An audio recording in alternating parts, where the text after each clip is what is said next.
When the whole world was dragged into World War III, brave men like my father fought on the front lines. And they weren't alone. That was 20 years ago. Now it's up to us to carry on their legacy.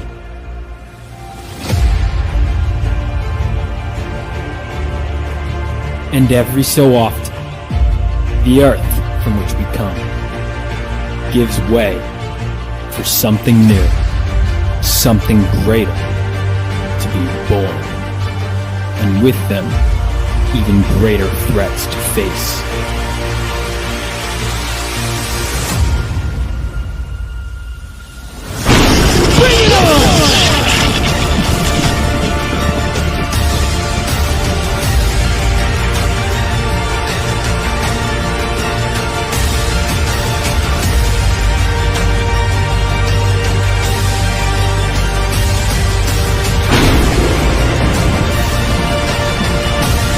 Phenomenova.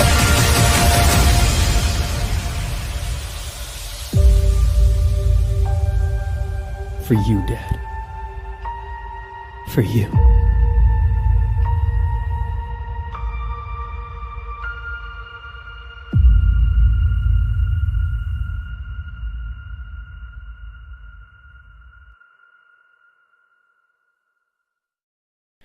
I just want it to be like the Crusader Corps. Like my father. I thought with my new powers I could be. But I failed. I let everyone down. I got people hurt. I just wanted to make the world a better place. And instead I made things worse.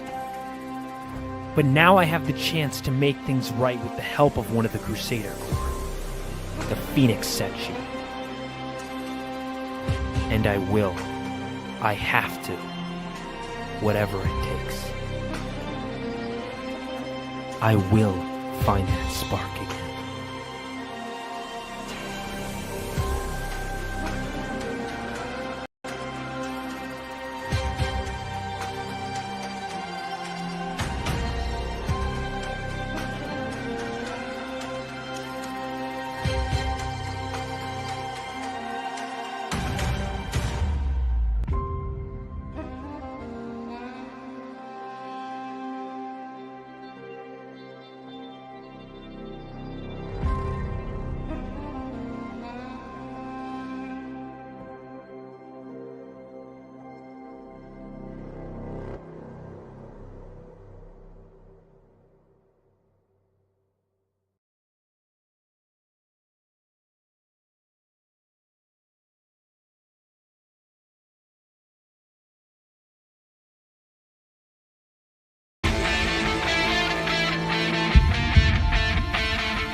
Here's the question. If you did go back with the hooker, okay, because she was a wrestling hooker. She was a wrestling.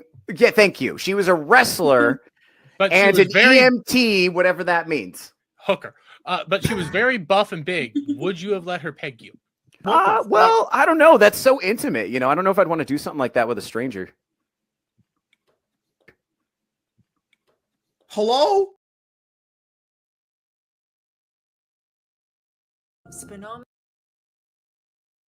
We call ourselves Phenomenova. Yesterday, the Stormbearers, a deadly group of mercenaries, took control of a nuclear reactor. Before we arrived on the scene, Galvanite, a superpowered teenage boy, attempted to stop them. He failed. His story ended there that day. Ours began shortly after. Today, I sift through the memories of that day.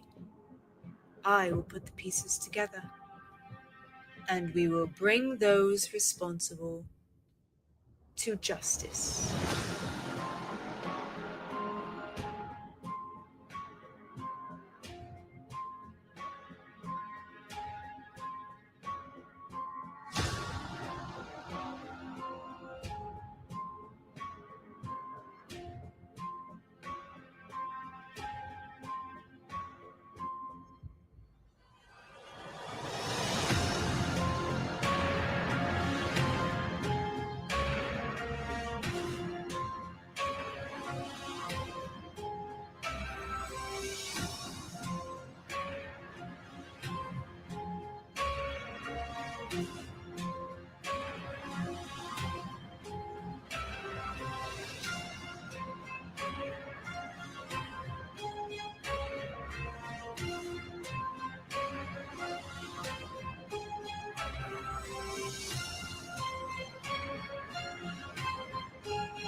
Ladies and gentlemen, start your engines. Someone says, what's the future? Vaughn Coleman. Ladies and gentlemen, welcome.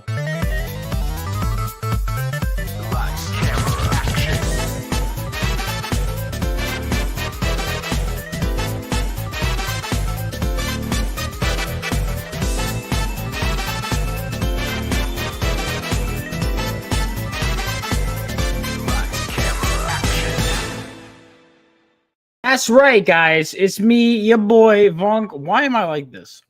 That is a question I've asked myself many times. What's going on, guys? It's your boy, Vaughn Coleman, and tonight is a very special night because I'm closing out my Kickstarter campaign for Phenomenova Issue 3 Chain Reaction. I think these are the most I've ever made in a 30-day campaign. The most backers I've ever made. I'm about to pass in 30 days what it took issue 2 like almost 4 months to make in terms of backers. In terms of money, I've already passed that. Issue 2. Listen, issue 2 was a successful campaign because I got issue 2 made. And that's what matters. That's, I think a lot of people lose sight of that, is when you're crowdfunding, the point is to make the book exist. The money I'm going to make, I'm already planning to go big with conventions next year. And the rest of this year, too. I'll tell you, October, I'm going to be at a convention every month or every weekend except for Halloween weekend. Because one of my friends is like, I never see you. And I'm like, I've been working. And he's like, are you going to work less? I'm like, no, because I can't stop taking on new projects. But he's like, all right. What about on weekends? I'm like, I go to conventions a lot of weekends. He's like, all right, are you going to go to conventions every weekend? I'm like, well, like Halloween weekend, I'll be free. And he's like, fuck yeah. All right, cool. Point is, I've been on the grind. I've been working hard, and hopefully it's showing off. And the frustrating part is I have multiple scripts written that now I have to do all the other production work on. But it's like, because I feel like I've only got I've only got one issue out this year. It's now August, right? I'm like, guys, I've done more than just one script this year, you know? I have. And I hope to see, you'll see that the work I've done from this year will continue to build over towards the end of this year, because we're going to release Phenomenova 3. And then there's another book that we're actually, this is the frustrating part. So Phenomenova was Fund My Comic for the first 2 issues primarily. Obviously, I did all 3. Issue 3, I decided, let's go big. Let's go Kickstarter. It's the big boy platform. And I am so glad I did that. It is, the traction I've been getting has been amazing. On coupled with that, they're featuring me on Global Comics. I mean, this is amazing, man. It's really something special. Let me say hi to the chat real quick before I go back to talking about myself, like any good YouTuber does. Evening, Vaughn Coleman. Nice work on the lady. To who are you referring? Is she in the room with us right now? If so, I'd like to meet her. I don't know who the lady is, but Thank you for the compliment. John, how you doing, man? Looking forward to your book. Back to the last minute. Congrats, Vaughn. I'm excited to catch up on all 3 issues. Thank you so much, pal. No, it means a lot. It means a lot, and I hope you enjoy it. Doug, good to see you as always. Yeah, so I mean, I have multiple books that I want to do. Got some potential good news this week. I don't know why I said potential. I got some good news this week that'll lead to potential good things. I've got Reapers in Pursuit on the way. So we were initially going to do that on Kickstarter, but Kickstarter has a strict rule. If you have an unfulfilled campaign, you cannot fulfill a campaign until you have done multiple books. So Allie has Egg Beater, which her artist is behind on. You know, she's done her part. Oh, I didn't draw that. Okay, I didn't even think of that. I didn't draw that. Yeah. A lot of people, this is the frustrating part about introducing myself to people. People go, wow, great work, man. Your book looks great. If they don't buy it, they feel bad and they want to compliment it. They go, great work, man. And on this art, it's phenomenal. I'm like, I didn't do the art. And they're like, oh. They want to like say a nice thing before they politely decline. And they'll say that. And or even just in general, they'll be like, the art looks great. I'm like, I didn't. They're like, did you do the art for this? And I'm like, no. But here's the thing: when they read my incredible writing, they'll be like, "Oh, wow, you're very talented." I'm like, I know. I will say, like I had someone buy a book from me at a show, and then they went and I saw the next day they backed me on Kickstarter. They're like, your stuff is phenomenal. Like my books are really resonating with people, and that is everything I could ever hope for.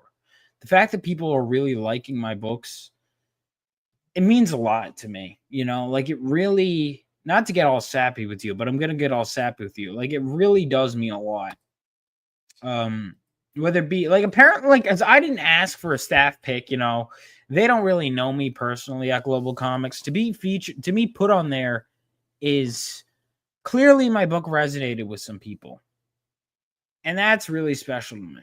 I mean, I'm right between Godzilla and Ray. I don't know what Rays is. What is Rays? Is this another indie book? I should pay attention if they're another indie book. Okay, shit. All right, they're all right. You know what? I should follow Rays. I don't know what they're doing, but clearly, if they're a fellow man of culture, if they have been appeasing the indie comics gods, then I should be checking them out.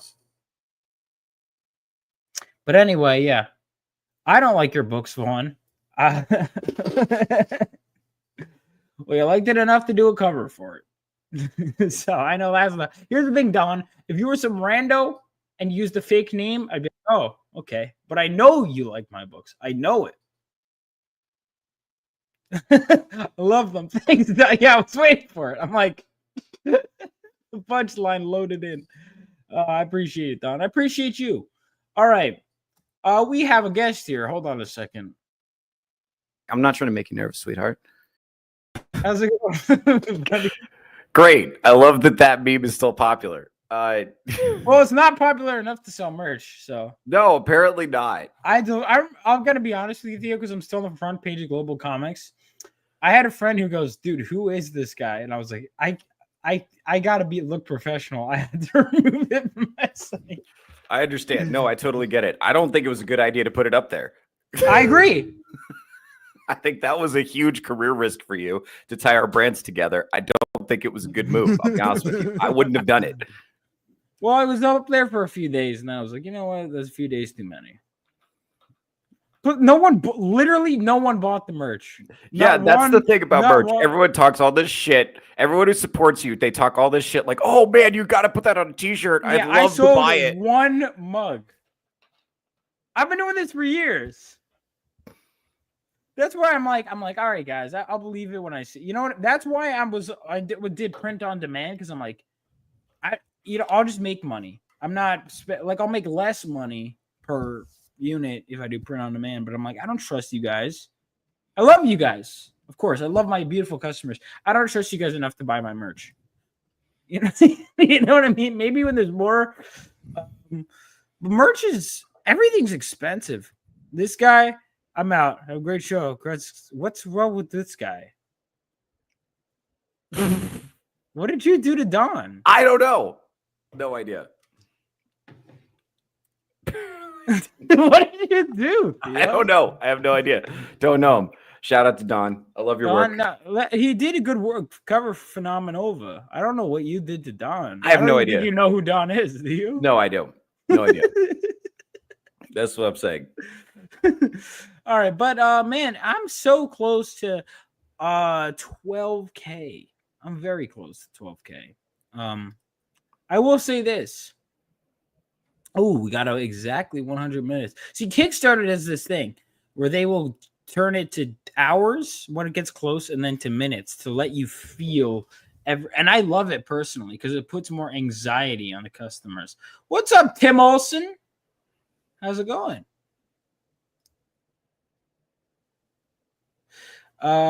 Tim Olson, how you doing? So we got like, all I'm saying is we can replicate these numbers with I Can Fix Her.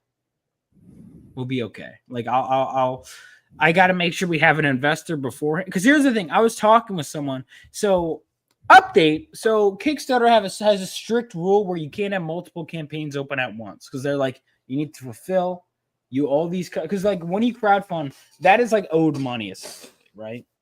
There's a lot of people that haven't fulfilled stuff, and they're like, we're just gonna make it clear you have to fulfill these campaigns unless you want to start like separate LLCs, which people do. And I'm like, I don't want to do all that paperwork. Fuck that. So Allie and I are gonna do our anthology book. We're thinking Indiegogo because Indiegogo doesn't have that. You can open multiple campaigns, but then for I Can Fix Her, because I want to do that. I was gonna start a separate Kickstarter, but I think what I'm gonna do is have it between fulfillment. But we'll talk the details. But if I can get someone to invest, or if I can find a way to get up the money, I'd love to just work through and then have either that or Phenomenova for one of the two ready to go, and then the next one ready to go after. Because fucking hell, dude, like, because people, as we're seeing, will wait till the last minute to back you, right? They will wait to the last fucking minute to back you. And I'm like, you know what? You know what's the best way to solve that problem? Have less available minutes. So that way, like, oh shit, you're closing for real? For real? All right, fuck it. I gotta throw my money at you, like a stripper. You know, we're experienced. I'm experienced. You were victimized, and I'm sorry about that. That was. But wait, yeah, you first of all, are you gonna dodge all accountability for that? Listen, I was teaching you a valuable lesson. Yeah, You're welcome. go. There we go. No, You're see, welcome. This is what I'm talking about. So, by the way, we're writing a book called I Can Fix Her, right?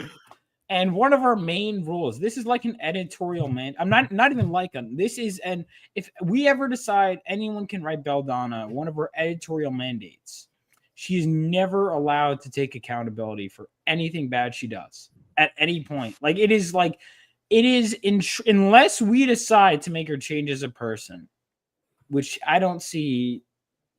Do you see that happening? I don't know. Maybe we'll see how people react to it. Yeah, we'll see. Because I think for issue 1, she has to be like completely cannot take it. All right, so Tim Olson, we're doing a book called I Can Fix Her. So let me give you the rundown of the pitch because this is a real book. We've written it out. We're gonna fine tune the script. We've written it and then we've revised it. So we're good. It is about a demon hunter who has an ex-girlfriend who's half demon, but she's not like other demons. She's different. I can fix her. This is a real book that we're making, and it's going to be incredible. It is going to be incredible. Well, I don't think she commits a crime against humanity. She really, to be honest with you, and this is the truth of the matter. I mean, minus some extremes that we do for comedic effect and action sequences. I mean, this is standard affair, I think. Yeah. Standard affair. A lot of her dialogue man's life. A lot of her dialogue is taken from things women have actually said to me. That's word for word from my life to the page. Yeah, I'll be honest, I pulled some if not exact quotes, like the sentiments were there. I just kind of like switched the words for the context of the situation. Like Tim, you don't know this? Come on, Tim. Be honest with yourself. Be honest with yourself, Tim. I know you know this. All right, so Theo, I have a question for you. So I was at a bar last night. Okay. And this really annoyed me. Okay. And I, when I was stupid enough, like, when you're younger and you're stupid, a woman gives you attention at a bar and you go, oh, she's pretty, I'll buy a drink, and you don't think about what she's doing to you. Mm-hmm. Now, as you get older and more women do that, you go, wait, hold on a second.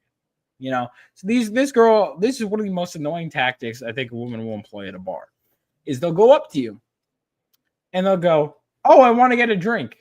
And strategically placed after you may or may not say yes, which I didn't even say yes at this point, which is why it was extra ridiculous. They have a friend. They go, can you get her a drink too? Hate that shit. Hate it. Yeah. Yeah. I gotta be honest with you. I didn't bring this. You didn't get to bring Thing 2 into this. No, this is your generation though. This is really. Yeah, well, the girls are just more entitled now. I'd say, or maybe they've just. I don't know if a woman has ever not respected me enough to ask me to do something like that. Maybe this is because you're so beta. But I think it's no. I think because I've had that, where a woman rushes at you at the bar. She's like, "Buy me a drink," and it's like, "All right, no." And then or it's my other favorite. What they used to do. So my only dealing, because I've dealt with this my whole time, being, maybe it's just my. I don't know. Maybe my you generation. Maybe you look like you have money. Maybe it's a combination of both. Maybe you just look like money. I don't know. I have no idea. But no. But I don't know where the entitlement is coming from. I understand that. Hey, buy me a drink. I've met a lot of women. The who are audacity to ask for it. But then, because I've had it a few. It's not a ton of times, but it's enough times to be like, this is a pattern. I do not like it when it happened the first time. So, I especially don't like the second or third. Okay. All right. So this is what I want. This is what, because I saw that you had posted this to the group chat. So this is what I want. Can you ask the next woman who does this to you? Can you ask her, what makes you think it's okay to ask a person that? I didn't say it in those exact words, but I was like, why would I buy your friend a drink? And she was like, wait, because we're I'm like, why is that? She's basically like, oh, because we're friends. I'm like, you could also, an alternative could be. What does that have to me? I don't give a fuck that you're friends. You could also say, are you guys both going to fuck me? You could say that. That'll be funny. Because here's the thing. Well, these girls, I didn't get them drinks, but they had no interest in me at all. So I was like, so why are you buying them drinks? I didn't. I was like, yeah, okay. And they hovered around me, and I was like waiting for them to accept the cue that I was like, I'm not fucking buying. Where's the entitlement coming from? Why did they think I don't know. I'm like, what the fuck? I'm like visibly not showing interest in them. I don't understand where that is a term I use a lot when I'm talking about women. Well, I'll tell you this. I don't. This is why I'll tell you. I don't talk to women in bars for the same reason I don't drink out of the toilet. Right? There's just better places to do that. You know what I'm saying? Like I don't. It's not so a good. Where do you go? Not a, well, to be well. I do stand up comedy, so they kind of come to me after the show, and then I pick what's available. That's kind of, Are they better than bars though? That crowd. They're less entitled because they're treating me like a celebrity. And if you're dealing with a woman who's treating you like you're famous, she's just going to do whatever you want. Why do you think I work so hard at well, okay, the reason is I actually like what I'm doing. I actually like making comments and stuff. Yeah. But fucking hell, dude. Like if I could just be like, yeah, what up, bitch? Submit to me, because otherwise the girls going up on the introductory statement would be asking you to buy shit for them. Well, here's the thing. It's crazy to me. Right. And that's how they treat guys that they don't know and don't respect. But if they treat you like you're famous, what's actually cool about that is it gives you the freedom to be mean if you want to be. Like if you're that kind of person, you can be. But it also gives you the freedom to be nice. Right. So you can actually be nice to a woman if she thinks you're hot already. You can actually be nice to a woman when she likes you. Have you ever had a woman accuse you of staring at her when you're literally just not even looking at her? Yes. Oh yeah. I've had that happen multiple times. This one chick, apparently she was like, "Why are you staring at me?" I'm like, I was like looking at the drink menu behind her, This chick was not even that attractive. She's like, I'm getting married soon. I'm like, cool. I've got one for that. Just be like, you look just like my mom. Now she feels like an asshole. No, but I literally wasn't looking at her. I was looking at the fucking. It doesn't matter. drink menu It doesn't behind matter. her. But women, doesn't I matter. know she wants to feel wanted, and she starts yelling at me, and then her friends literally. And I never. This was a crazy situation. While we're waiting on the numbers to go up, I'll go ahead and say this is a crazy situation. So the girl, she yells at me, and she's like, I was wearing a Batman shirt. It's like, hey, you're wearing that to a bar. You're wearing a Batman shirt. I'm like, he's the most popular fictional character of all time, but okay. And basically, she was like, right. She was like, fucking whatever. I'm like, why are you talking to me? Like, I don't care. But so I'm like, she's like, whatever. So then her friends on her behalf apparently go to apologize to me. Like, your friend was being a bitch. I'm sorry, she was kind of being a jerk. I was like, yeah, she was being a bitch.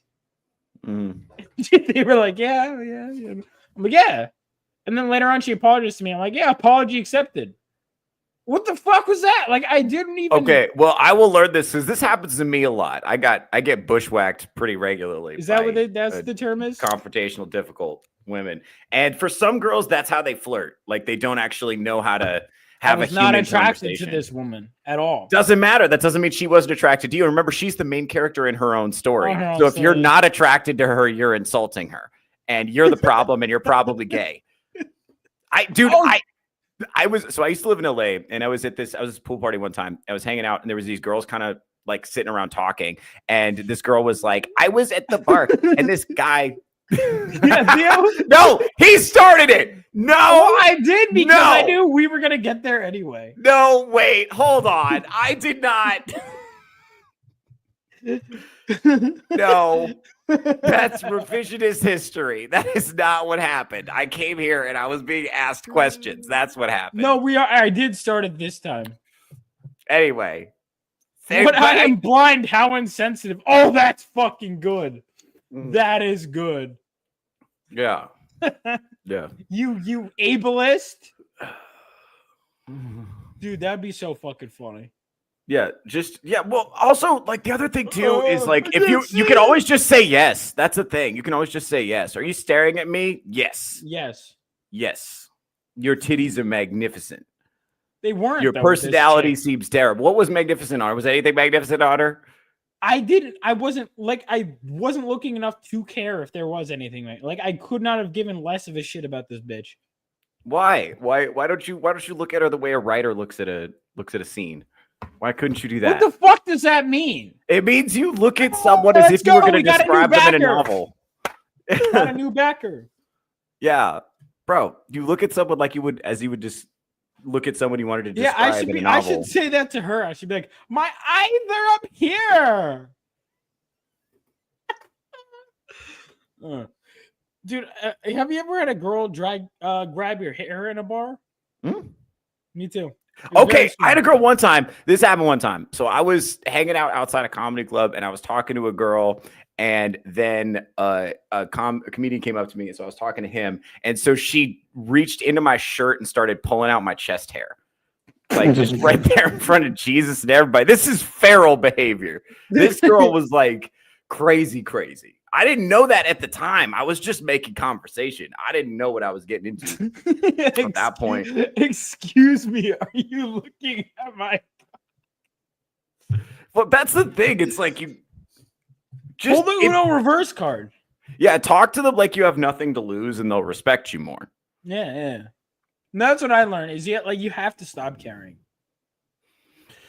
Yeah, dude. You have to not care about, and they'll be like, why don't you care about me? You made me like this. Yeah. Huge bummer. I can fix her.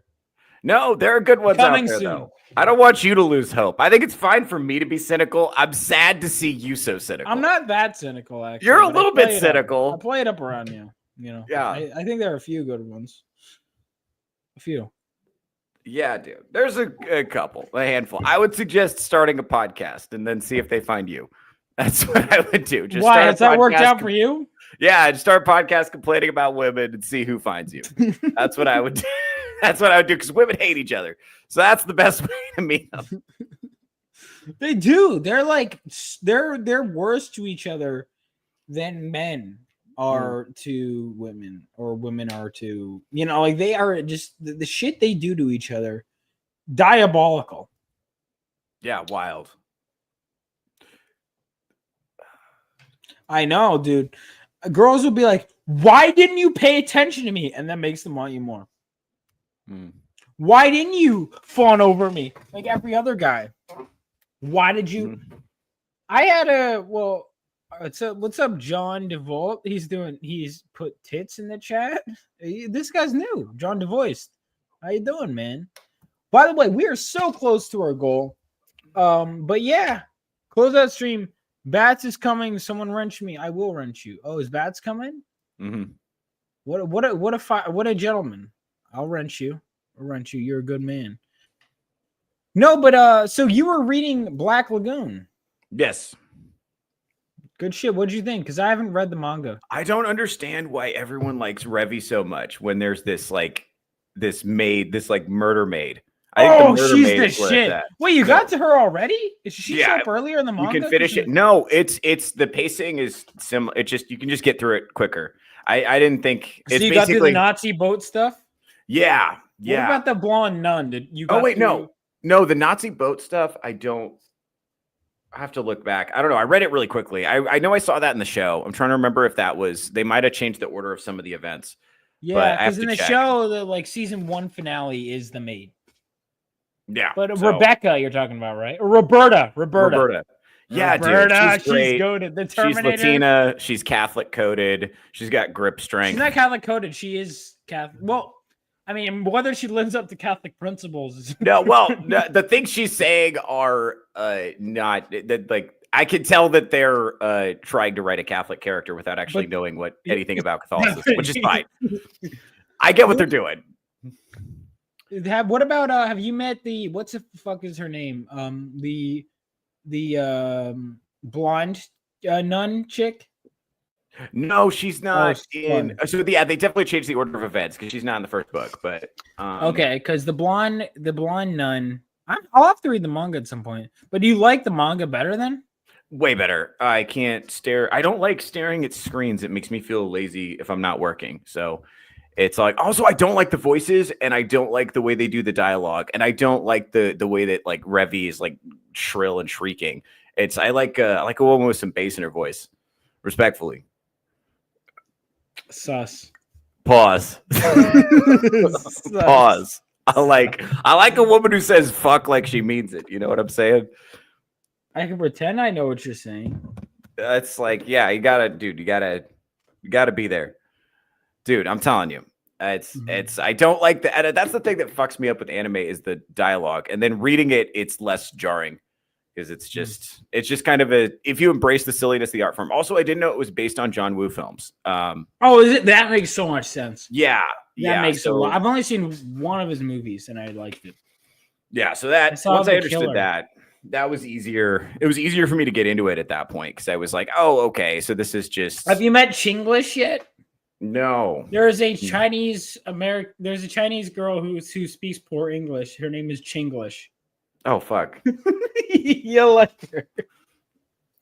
That's good. No, I got a bunch of different stuff on hold at the library, so we're gonna just go through it, and I'm gonna learn all about the comic book genre in preparation for the release of I Can Fix Her. Yeah. You know what's the two genres I feel like the most really heavily rely on pace? I mean, pacing is important no matter what, but specifically comedy and horror, I feel like are the two that like pacing, like the exact delivery are like crucial. Yeah. Yeah, this dude he's very much a tourist. Yeah. Yeah, but he's open about it though. He doesn't like pretend like, I've been a big comic book fan. No, he's a comedian. No, how'd you find Iron Oxide, by the way? How'd you find his? So my buddy had so I was languishing in obscurity, just like doing road gigs with essentially no online presence. And then my buddy was trying to do a Twitch stream, and he got invited on the MSK show. Shout out to Master Swag King. And he was like, "Bro, I don't have time for this, so you do it." And so I did it. And then it was kind of like one thing led to another after that. I did a one-on-one with John's Longbox. Shout out John's Longbox. Wait, you really? You did? He invited you Yeah. on? Immediately. Longbox? Yeah, because he was on MSK's panel when I was on. So he invited me to a one-on-one. So he invited right you as after a that. comedian? And did you Yeah. wait? And he liked because he's all big comic guy. Was he like, oh, you don't know? No, I think he just wanted to talk about how fed up he was with woke bullshit for 2 hours. I think that's just what he wanted to do. And he was using me as a vehicle to do that. And he went on one of the most epic dad rants I didn't know you knew you like had went on because I didn't know. All I knew was you got invited on, so I assumed you had a presence before that. No, not. It was MSK, John's Longbox, and then I just kept getting. I was a regular on MSK for a while, and then I got invited within a couple of months. I got invited on the Rogues Gallery, and then shortly after that, I was a regular. And then recently, I guest hosted it. Yeah. Who got put on regular first? That you were, because I know I came on there first. I came on there like you were already on there when I was on there because you and Batsass were already deep into this car feud, and I came in there with no context because it was a Halloween episode. So I'm like, I have no idea what any of this inside joke. Ethan Van Piver. I didn't know any of this shit, dude. It was a whole... Dude. Bear in mind at the time. So I didn't know anything about your situation. I didn't know anything about the world of comic books. I didn't know any of you people. And at the time I was getting blackballed by the Spokane comedy community for this sounds like my situation before I started doing online comics. I wasn't blackballed explicitly, but I like stepped out before because my college is so insane. I was like, I'm gonna get out of here, you know. But sorry, you were blackballed by the Spokane comics. It was a lot of things, but it was basically like I started getting banned from close. People just didn't want to work with me, and I was a bummer. And so I was like, okay. So I was like, okay, I'll just go on the road then. If I can't get booked in my hometown, then I'll just go on the road. And so I was doing a bunch of road gigs, and that was going, but it's like, you know, I had basically no online presence. Thank you. My beautiful dark twisted Fago tree. I don't think is that Fago tree or is that faggotry? Well, you know, I was trying to be polite about it, Theo. Beautiful dark twisted faggotry. That's a killer username. Yo, send her the link. Wolf boy. You're always fucking simping, dude. Always. Perpetually. I admire the writing. I apologize for him. So CO2 ASMR, is this connected to Wolf Boy? It is not. But Wolf Boy so my friend of mine is doing a show called Wolf Boy. It's not unless he wants to be in discussion. But yeah.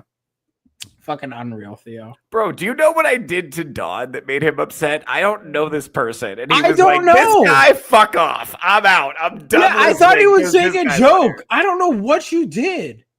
Oh, man. Bro, okay. The last stream because I was on, I don't feel like I was the biggest problem with that stream. No. I'm not saying I conducted myself like Don. a total gentleman. No, it's not Don, because Don's not politically correct. I don't know what the fuck you did to Don. Yeah, dude. I have no idea. I don't know Don, so I can't. I don't know. He possibly just doesn't find me funny. Wait, time out real quick. What is the dog? What is the dog? Okay, so my roommate owns 2 dogs. So they're I don't know what. Yeah, Don Draws. He was in the chat and he goes, "Oh, this guy," and he left as soon as Theo shows up. Theo has never interacted with Don. Don't know this person. I don't know this person. So it's possible he knows me by reputation, but I don't. What would your reputation be to? Because so he's into the comics, and I know there's always, believe it or not, I don't know if you've noticed, but even though you know fucking nothing about comics, there's always drama in the indie comics community. I don't know if you've noticed. Why? Just don't do that. I try. Don't do it. Dude, I'm always writing and I'll check my Twitter feed and it's always like, oh, there's like a new beef. And I'm like, okay, where are the books? No, listen, this is what okay, that's the point. Because this happens in comedy too. I was at a show the other night and some guy pulled me aside and told me a long rambling story about 4 people. I don't know any of the people involved. He just wanted to tell someone else the drama. So-and-so had a crazy girlfriend who did such and such to so-and-so and she was blowing so-and-so. I don't know anything. I don't know any of those people. And I'm like, oh, cool. But that's the thing. The people who are in the drama, those are not the people who are going on the road. There's not the people who are putting on shows. There's not the people who are writing new material. It's like I'm here to do jokes. I'm not here for this. Like,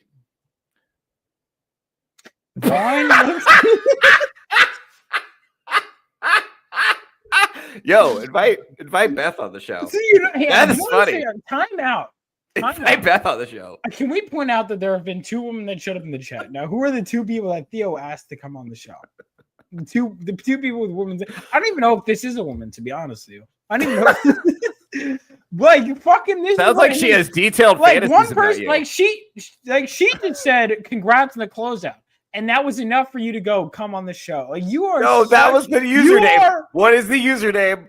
What is the username? No, so you didn't tell. It's just a coincidence that the 2 women happen to be the one that you want to come on the show. Okay, the 2 women were the ones who were demonstrating the comedy writing talent.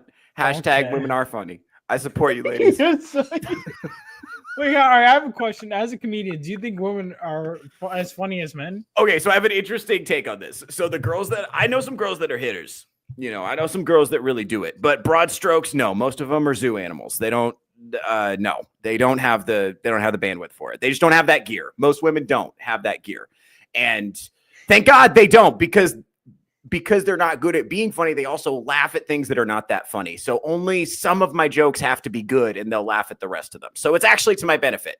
So I can't hate on it too much. But the girls I know some girls who do stand up that are hitters though.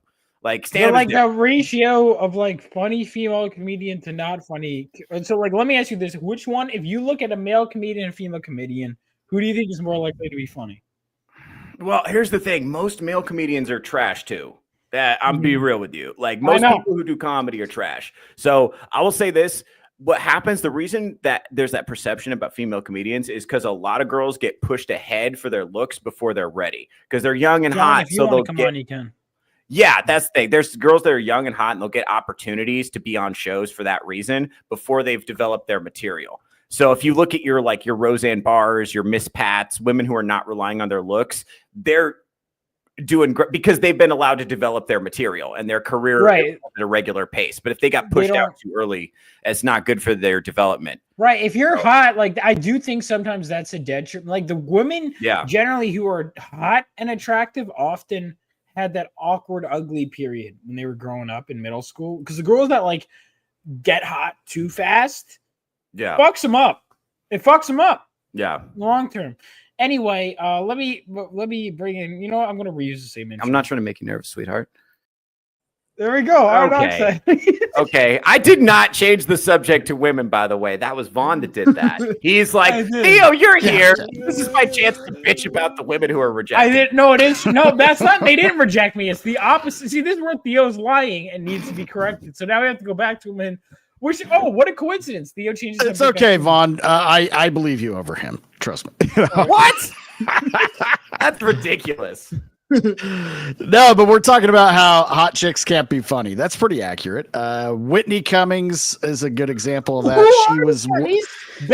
She was known for just being fucking hot and got blown way above what she actually is capable of. No, yeah, it's unfortunate because it's not. Because here's the she ain't hot no more.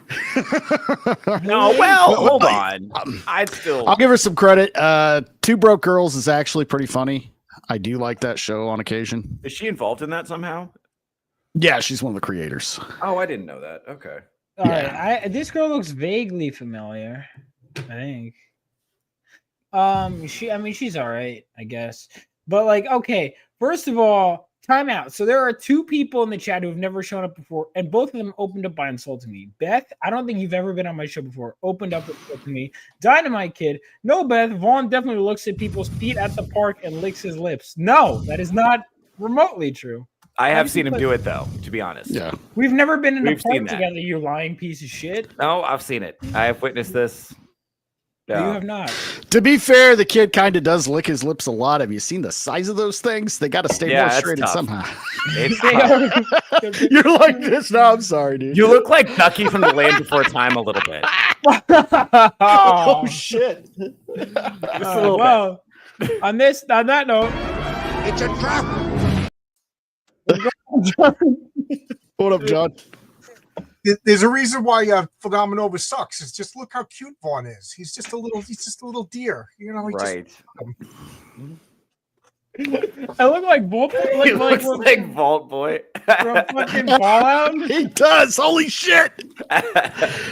You need to make that the new logo for Rebel Oasis. Just you with like the hold up meme pose from Vault Boy. You know, that would probably get me unbanned from a lot of. Do you know that? Like, I'm like, you can't post Rebel Oasis on Instagram or anything meta because they've decided it's a terrorist organization. What? Why? My comic book, because there's like cartoon gun in the logo with a palm tree. Yeah. I'm not even kidding. Like, I was like, what? They were like, I was like, can you give me reasons why? I got to admit though, the logo, you first see it, you think it's for like some right-wing coffee brand. I didn't even think of that. That's funny. Yeah. So maybe rethink it. Yeah, maybe I should, because I love the logo, but if it's going to cost me sales. Yeah, fuck it. It's not, you got to adapt. Because I didn't think of that. Like, my friend goes, this looks cool. I said, Rebel Oasis, that's the name. My friend goes, here's my idea for the logo. I was like, that looks sick. And I go, you don't think people get offended by this? He goes, no. And then people got offended by it. And I was like, oh.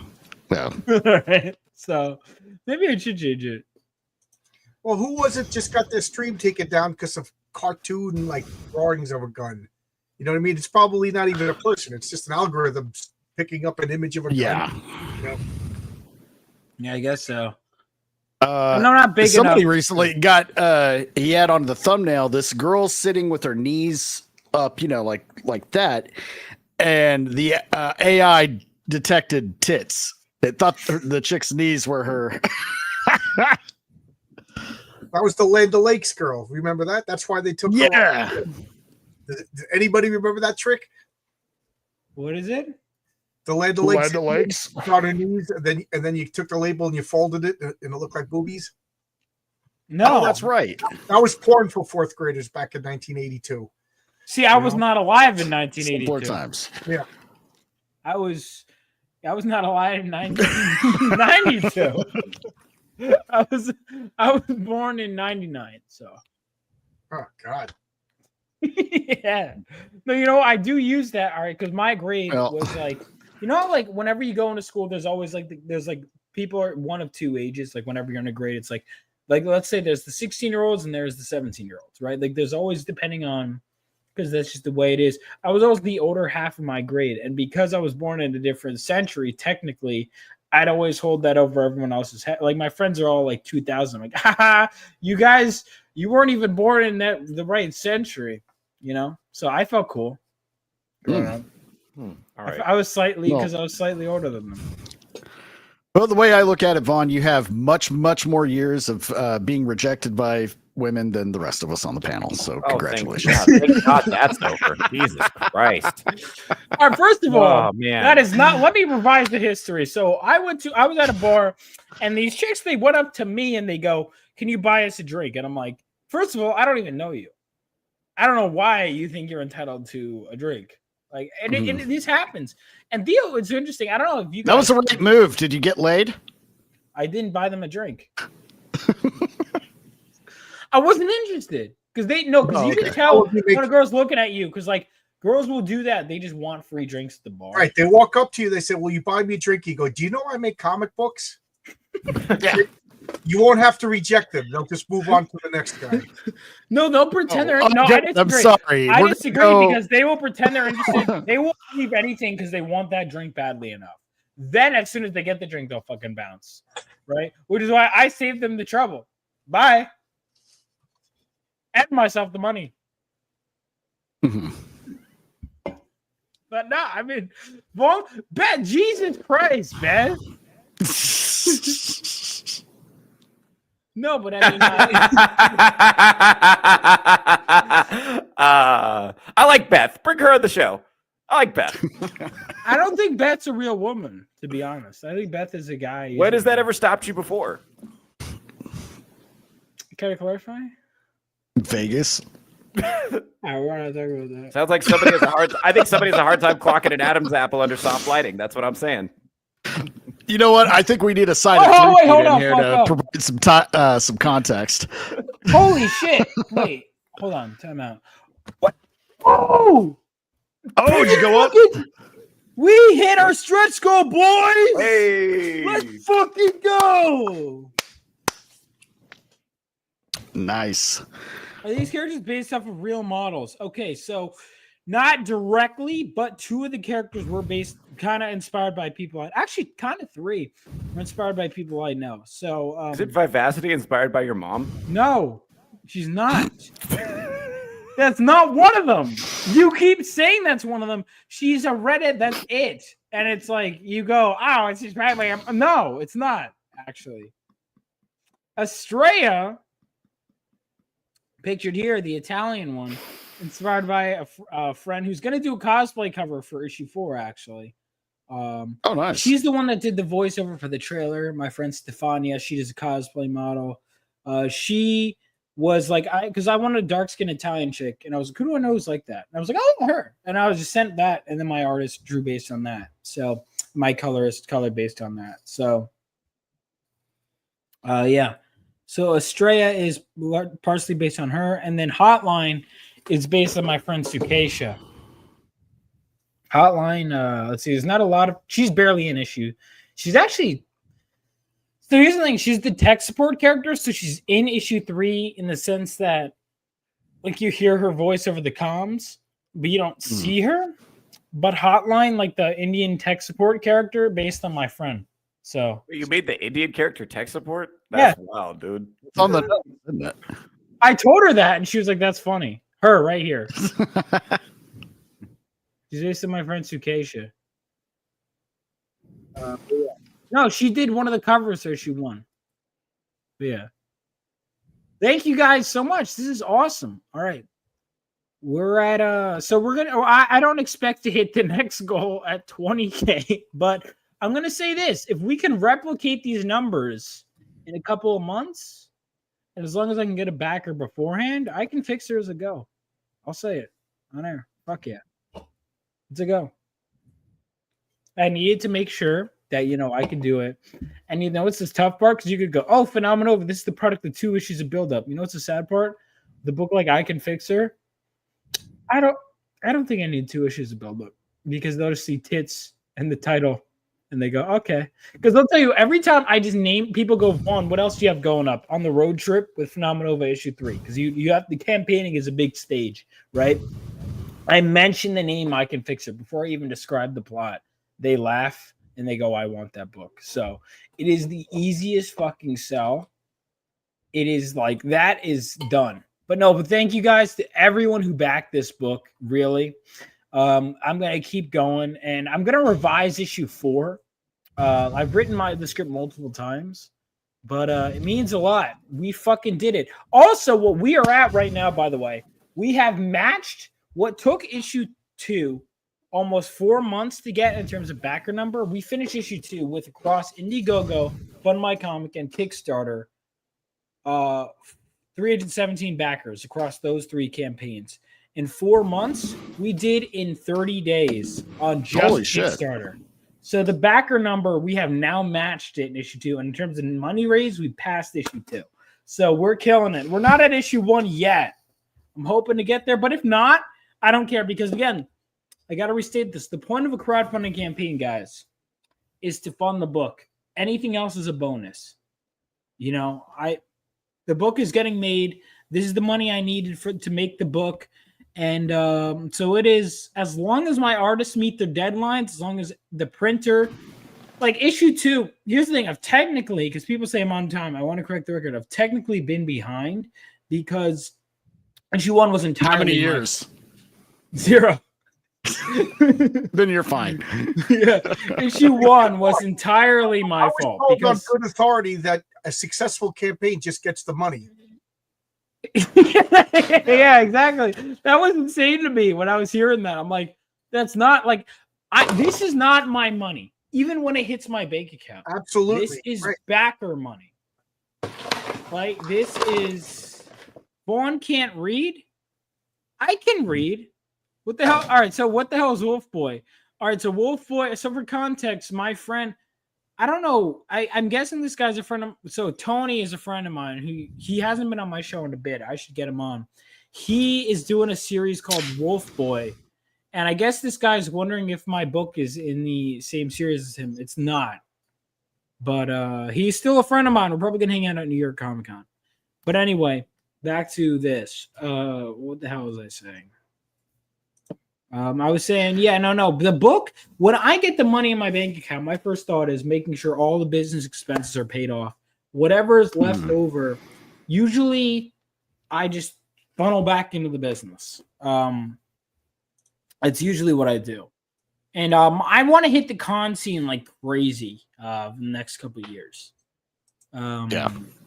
Which, because so far, I've been doing well. So I want to keep doing well. I Can Fix Her is going to be on the West Coast, man. Yeah, I do. I want to keep going. I want to go to what is it? Amazing Vegas. Yeah. Yeah, Amazing's a good one. What else? I was gonna try and get into LACC. Doesn't look like that's happening this year, but that's okay because here's the thing: the more books I have to sell at a con, the more it's like, oh, Phenomenova wasn't your speed. Was the one with the big titty goth girl your speed? I'm telling you, I can fix it. But yeah, this is great, and we fucking did it. First of all, the people that wait till the last minute, I love you all, but it's a perpetual state of anxiety getting there because I'm like, fuck. That's why, for those of you running campaigns, biggest thing you could do, I learned that this campaign, having a day one trading card was good, but having a day one 48-hour cover, oh my God. We're going to do that. Theo, we need to have something extra slutty for a 48-hour cover for I Can Fix Her. Gooner material. And you can complain about it on your show about how you're all degenerates or whatever, but you can secretly, we will know that you will love that money. All right, that's fair. Yeah. No, my principles are cheap. To be honest with you. All right, well, because we're gonna that's gonna be fun. I have a couple potential artists that we could go through. Is Vaughn a Gooner? I know. I don't think so. I got it. Yeah. For part of the promotion for I Can Fix Her, set up a mock OnlyFans account for the lead character. Oh. Theo, you could do that, man. I'm not doing that shit.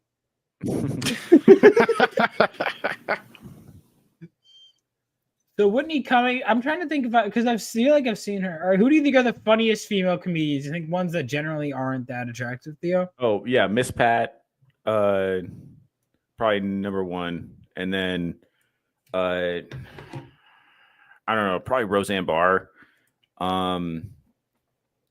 the Wanda Sykes. I don't know. There's a lot of funny black chicks too that are just like were on Def Jam in the '90s that were just like crushing it.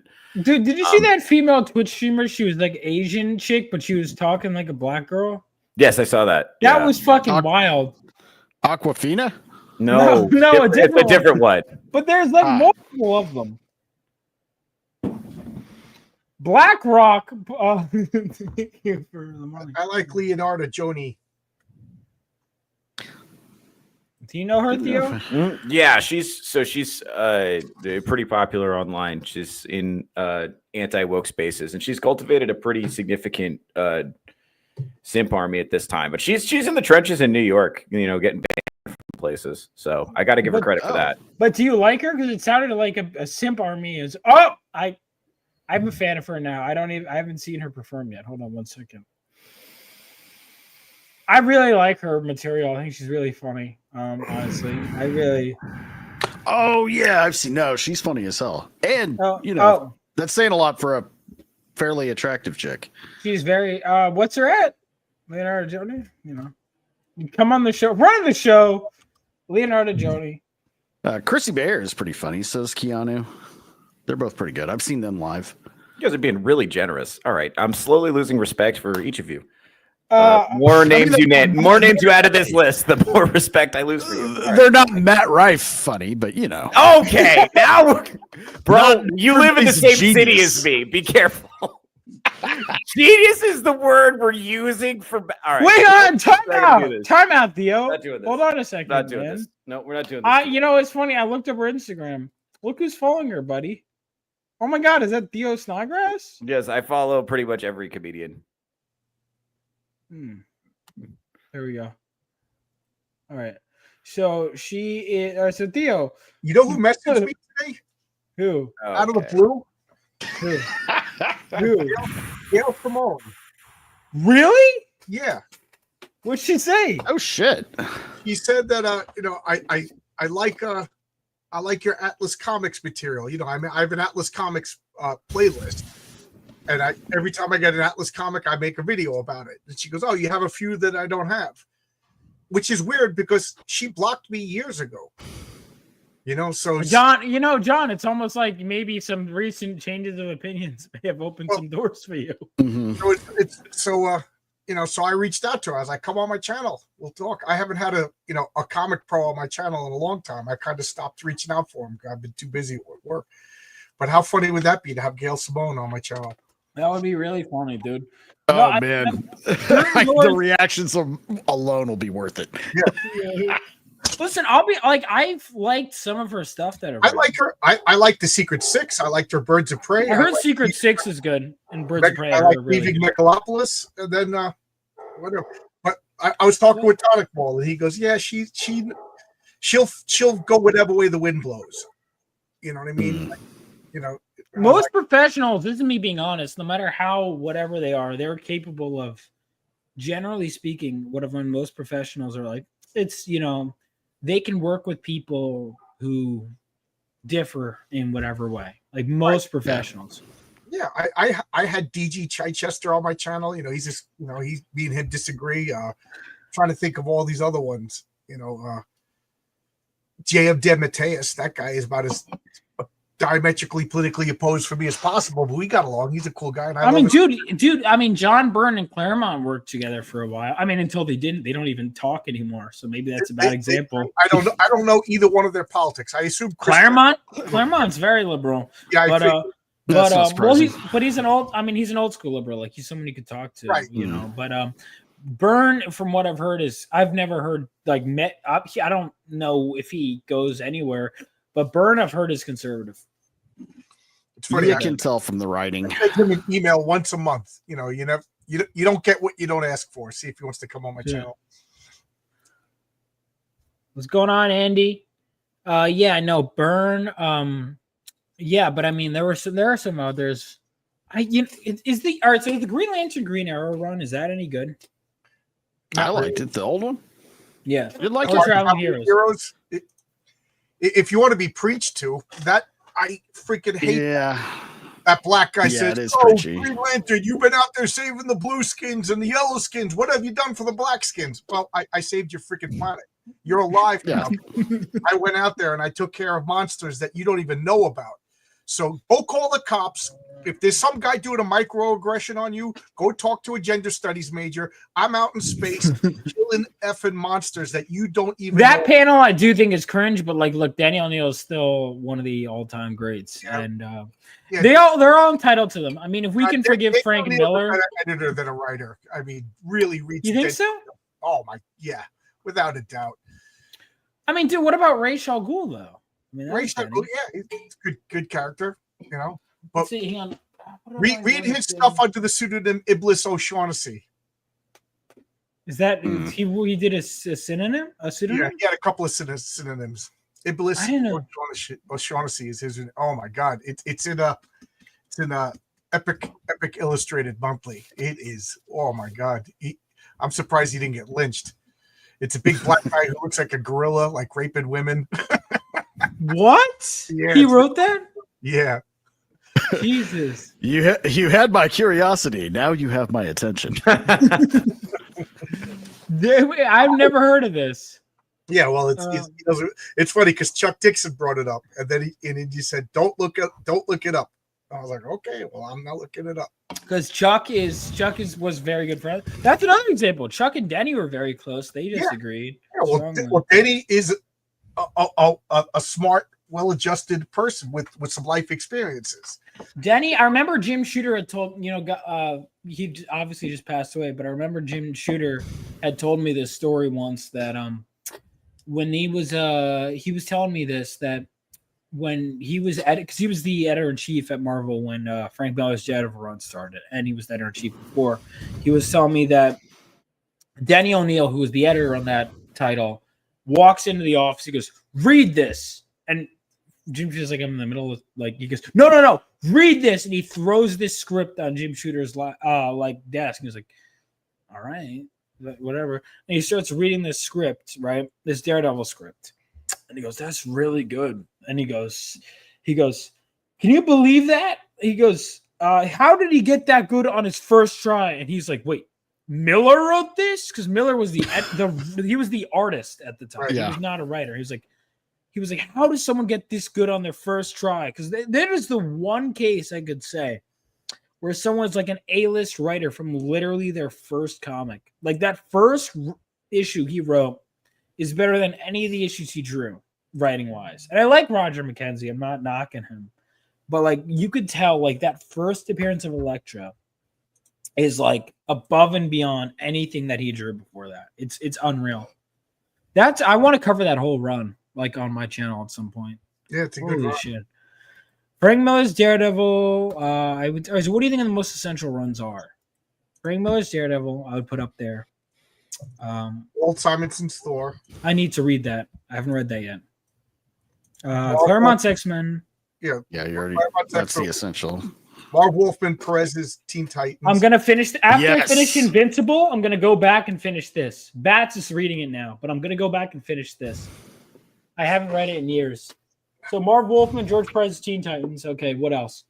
What do you think? If you were to read any Byrne's Fantastic Four, more so than the original? Well, I mean, the Kirby and Stanley is essential for anything. You know what I mean? That is because I haven't read either. All right, if I were to read one Fantastic Four run, which is more essential, Burns or Lee and Kirby's?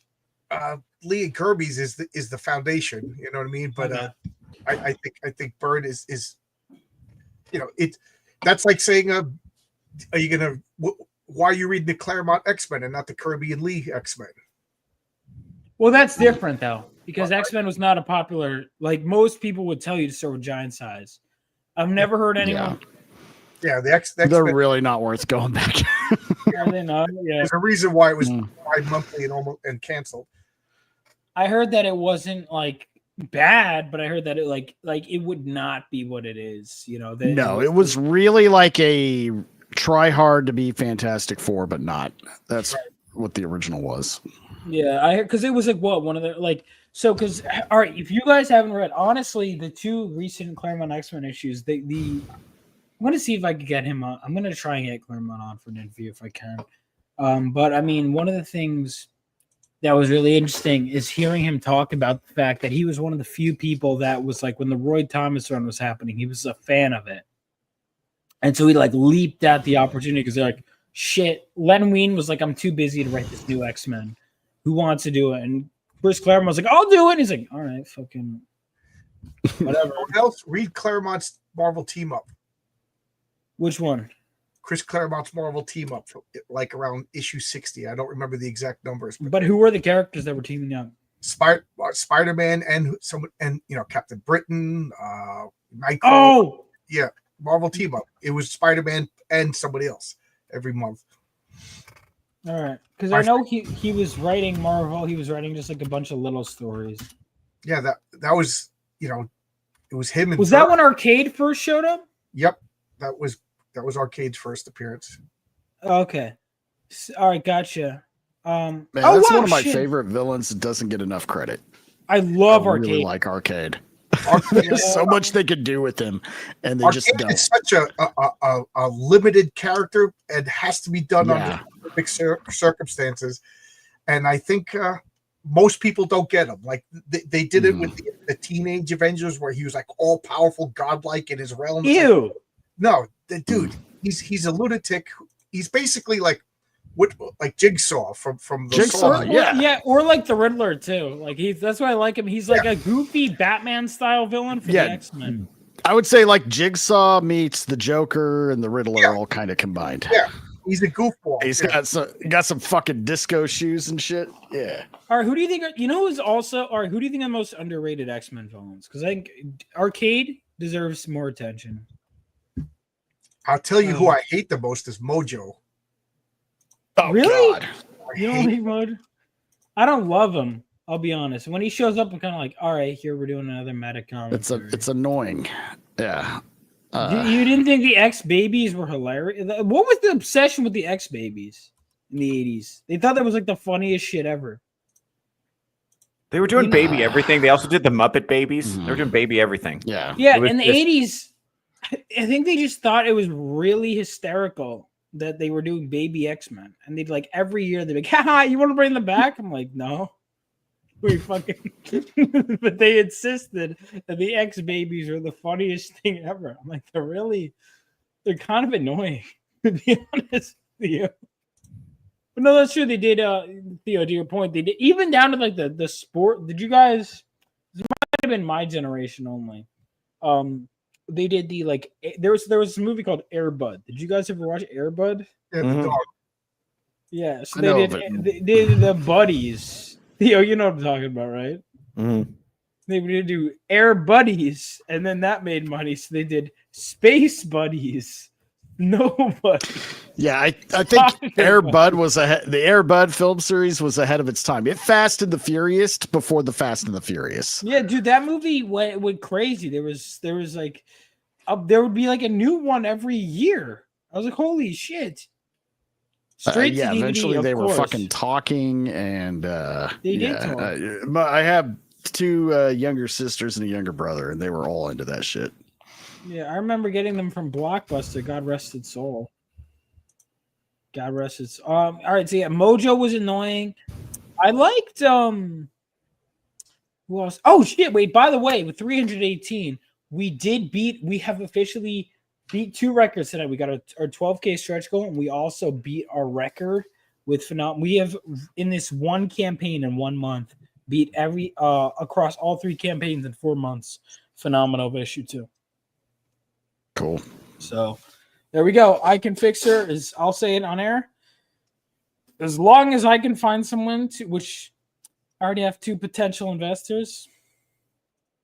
Should be ready to go. Like my hope is to have it basically done beforehand, so we can just go raise the print money, and then get it. Well, and then make that money back, of course, for the investors. So we're not Theo and I aren't in debt. That would be important. I'm not going to. I like I Can Fix Her a lot, but not enough to go into debt over. Right. And I think Theo's the same boat. So as long as we can raise the money back. That's okay. I already owe a lot of people money. It really wouldn't make that much of a difference to me. But Vaughn, you're supposed to quit your job and crowdfund for the next 2 years and have the people pay your bills. That's what crowdfunding is. It's not. Well, why don't you? I could just go to conventions and make money. Is that not allowed? Is that allowed? Don't go to conventions. You go to convention, meeting people, sit in your basement. I like people. No. Oh, I have to whine about people on the internet. Yeah. Just it doesn't sound fun. That genuinely beg for money and complain about everyone else doing stuff. Oh, God. See, that sounds like even if that made more money than what I'm doing, which was fine, but like even if that made my bills, dude, I'd be so fucking miserable. Like I would be so miserable. I just couldn't do it. Like I could not do it. Well, the important thing to remember is you always have to blame someone else for all of your misery and problems. It's always somebody else's fault. And then talk about them on the internet. Create a problem and then claim to be the victim of the problem you created. Exactly. Yeah. John knows what's up. Yeah. I know what's up too. Because apparently that's 99% of the comic book industry, not actually making comics. Fuck off. No, yeah. I like making comics, it's a lot of fun, guys. Well, making A lot of comics work. is hard. Making comics is hard, and tweeting is very easy. That is one of the things. We run into that in comedy too. Performing comedy is very difficult and takes a lot of time and discipline and focus and practice, and a lot of times doesn't go well. Tweeting, you can do that while you're taking instant a shit. gratification. Boom. Instant gratification. That's the tough part. Oh, all right. Wow, God, is the stream a lot better, or is it just me? Wow, it just got good all of a sudden. Theo, Yeah. Myself. you said you could tweet while taking a shit. So I was just wondering, how about a comedian who does comedy while taking a shit? You said you put a toilet on stage, drop your pants. God, here's the thing. I would say that wouldn't be successful, but I've seen Kill Tony, and the standards are pretty low now. So I'm sure somebody could make that marketable. And every punchline, you just like, oh yeah, and then he said to go. That's the real comic guys the real comic guys like Theo Snodgrass. Right. You know what, Theo? I honestly, here's a fun segment we could do. All right, Marvel. We're just gonna name characters we like, and Theo, with no context, is gonna give his thoughts on the character. okay. Sounds good. Go ahead. All right, ready? We were talking about Arcade earlier. I think it only makes sense that we pull up Arcade. And I'm going to give you your thoughts on this character based on strictly what you think this character does based on his name and appearance. Okay, sounds good. And then your thoughts on said character that you know nothing about. Ready? All right. Hold on. This guy right here, Arcade. Okay, I'm gonna say he does close-up magic at children's birthdays. He is a virgin who lives with his mother, and he makes $20 a birthday, and he has severe autism, so he can't hold a regular job. Am I close? Are we describing Arcade or are we describing Vaughn?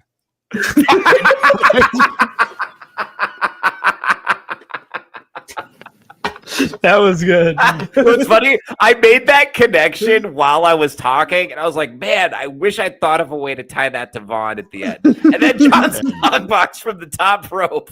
Just that was good. That's fucking funny.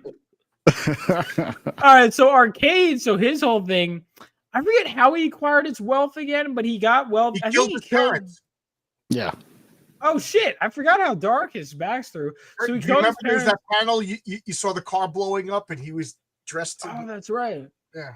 So he was really good at killing people. Like he was in a hitman. He goes, I want to make a game out of it. This is too fucking easy. Right. And so he makes elaborate traps for superheroes to kill them off. They have to go through his arcade maze. It was like Squid Game before Squid Game.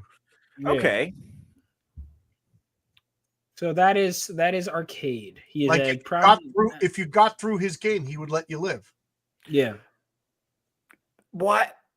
Yeah, Why did he do jigsaw. this? Why did he do this? For the thrill. It's He almost was like really good at killing people, but he was just like making easy money. He's like, fuck this. So he was already super wealthy. You know what I mean? So he didn't need the money. He just was kind of like a bored, and then he became a killer just because he's like, yeah, if It's fun. I want to kill. And then he was just like, this would be fun. So he just made like Murder World, and it's just like an underground. So like he bought like an old wall, sends people running through it, and like changes it around, and just watch it. It's like watching a video game. I wonder. The door and he lives. It's literally Squid Game before Squid Game. I wonder if the character is loosely based on H.H. Holmes from Chicago, who had the murder hotel, because he actually did that same shit in real life. He would gas them, and they would wake up, and they would be stuck in a maze of the different rooms. Never didn't know that. There would be booby traps in the rooms, sulfuric acid, gas, trapdoors, pits, That is crazy. I've never heard of this. rigged elevators. Oh shit, yeah. He's a fun one to research. Jeez. All right, so now we're gonna go into the other one we mentioned. Theo, your thoughts? I feel like out of context, this one's even more fun. All right, let's talk about this guy, Theo. Mojo. What wow. Okay. Now here's the thing. Here's the thing. That guy is very out of shape, right? But he definitely trains arms. You can tell that. So I'm thinking this guy, he's one of those power lifters that orders pizza to the gym, right? He's just he's there. He is, and he has a YouTube channel and he complains about other people. Right. So he is this is clearly some kind of he just constantly says he's going to make a new product and then it never comes out. Yeah, this is the guy. Oh, this is the guy who was in the comment section on Ironcast the other day who was calling me names. So that's who that was. That's who that guy was. He said a bunch of mean things about me. I think he was jealous.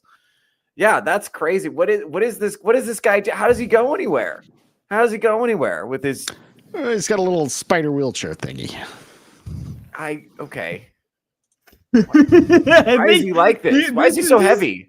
This is Did what he I like just go about on a this diet? because when I first saw him, because it's funnier knowing no context. This is a hard one to explain, but like with no context, being Theo trying to figure out this character, it's really funny. That's Jesus Christ. The funny thing is, though, is Theo has about as much comic book knowledge as the average CGer now. So it's Yeah.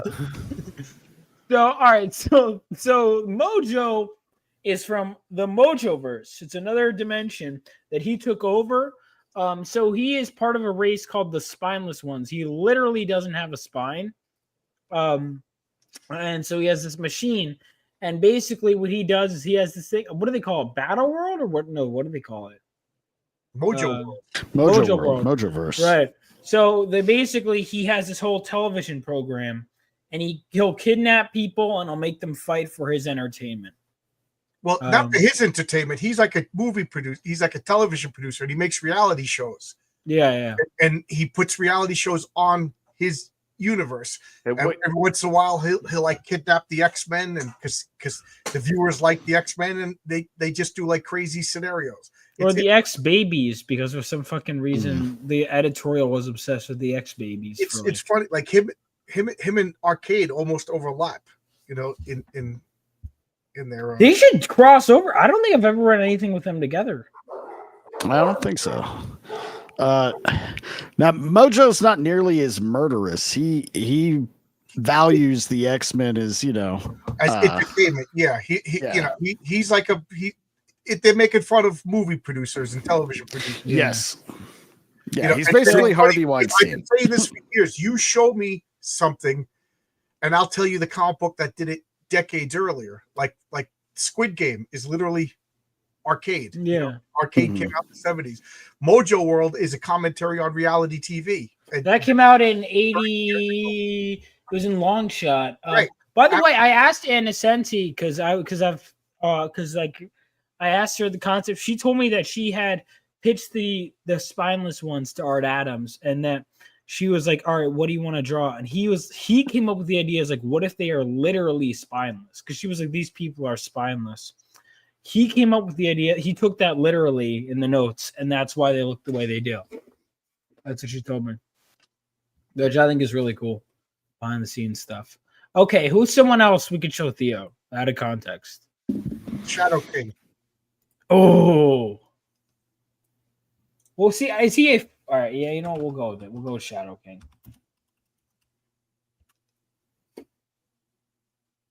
There we go.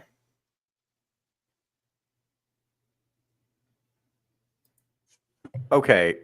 So it's like the Kingpin, but he's got the little hat that the monkey wears in Aladdin.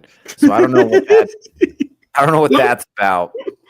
Is this He looks okay. In that picture up there, he looks like Pot of Greed from Yu-Gi-Oh, which is a great reference, by the way. None of you are going to get that. My comedy's wasted on you. That one right there. I do. No, Yeah. I do. I get it. Okay.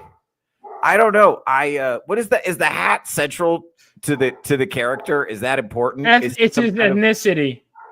Oh, His gotcha. ethnicity. Okay, so is he like the kingpin but Arabic? That's what I'm Yes. thinking. Ow! He's so Well, more than that, yeah. he's got mental powers, right? He's So one yeah. Oh, So this is what he looked like in his human form before he lost the psych. So okay, so this is a retcon basically. So him and Professor X met. He was basically enslaving Storm, right? Like not literally, but he was like she's a thief that was not allowed to leave, and like as a kid. And Professor X like I'm gonna free this girl. He goes into a psychic battle with him, and he's like this guy's fucking evil. And ultimately, the psychic battle is so intense, Professor X has to like kill him. Psychically, but he survives in the astral form. So this is his astral form, right? He looks like a monster because that's who he was deep down. So he was like a fucking monster of a person. So he, as the Shadow King, he lives on. So he's like a psychic being now. all right, who else do we want to? Who's someone out of context that's Lucifer. Leo nailed that one. Hmm. Lucifer, we know who that is. Fucking we're gonna go with hang on, who do I want to go with?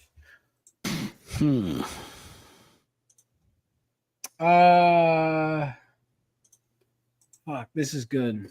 Sauron? Oh, Sauron is good. Sauron. Yeah. Sauron. Already.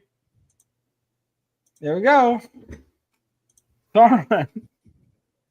Well, this is easy to explain, though. This is too easy. Well, actually, it's not. Not really. What's a fucking weird backstory? Okay. So this is some kind of pterodactyl person. Yes, but his backstory and his power set is really, really fucking weird. Okay, I'm assuming he has the power of flying around and going, "Rah, I'm a pterodactyl man." Right? That's one of his powers. And his weakness is that he can never find pants that fit. And that's why he's wearing a loincloth. Because he's functional. He's a practical guy. He's letting the breeze blow. He's not a pervert. Yeah. So like why is this an X-Men villain? Why is he just a dinosaur person? Is this like Jurassic Park related? Is this a Jurassic Park tie-in? I'm thinking, is this the Asian guy from Jurassic Park? And he was bitten by a radioactive pterodactyl, and this is what happened. So this is you wonder why the X-Men was a failing title in the 1960s. You see shit like this, you're like, yeah. Well, so dinosaurs used to sell, you know. yeah, but he's like, okay, so I think he looks fucking cool. Yeah, but like, all right. So what's his power set again? Remind me. And his backstory. A normal human, but he's a mutant, and he feeds on the power of other mutants, and he can hypnotize you. So, literally, in his first appearance, he was reading Lord of the Rings when he discovered that he had the power to mesmerize people. Really? Yeah, and he was like, oh, I could mesmerize people like Sauron, which is not true because Sauron doesn't really do that. So he was overriding people's wills. And then when he met the X-Men, like he could feed on psychic energy. But when he met the X-Men, he realized if he was near mutants, he would absorb so much power that he mutated into a pterodactyl man. But why did he turn into a pterodactyl? Why not? Why not? You're gonna mutate into a freaking pterodactyl man. Look how cool that is. Wait, but so his name is Sauron, like Lord of the Rings Sauron, but he's a pterodactyl man. Sauron because he could influence other people's minds, like Sauron from Lord of the Rings, which Sauron can't do. But you know, I believed it because I didn't read Lord of the Rings when I read this comic. Hang on, I'm reading this now. The name of Tolkien's ultimate villain, the Dark Lord who personified evil, who was truly evil incarnate. The name of Sauron. Wait, hang on, was that not a copyright issue? No. Do you think Tolkien would read comics? I'm sure none of them.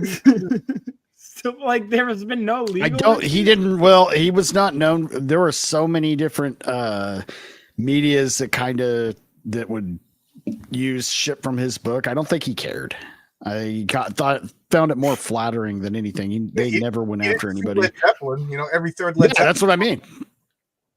All right, so this is a panel from a Spider-Man issue where they go, with the DNA we liberated from the grave, this creation you call a museum. He goes, you can rewrite DNA on the fly.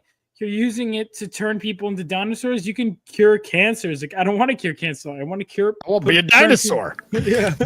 Yeah, but Sauron doesn't have that power. Stegron could do that. That should be Stegron? Stegron could turn people into dinosaurs. Who the fuck is Sauron? Absorbs mutant powers. So I always see that panel, and I'm like, why? You see, that's Stegron right there without the wings. So that always drove me nuts, that panel. Because who the fuck is? I've never heard of this character. Stegron the Dinosaur Man. Come on, man. Spider-Man 146, I think it was. I've never heard of him. God, come on. You're such a poser. Christ, Fucking casual. He could animate the bones of skeletons. He could animate. He started out, he was a Stegosaurus man, and he could animate dinosaur bones.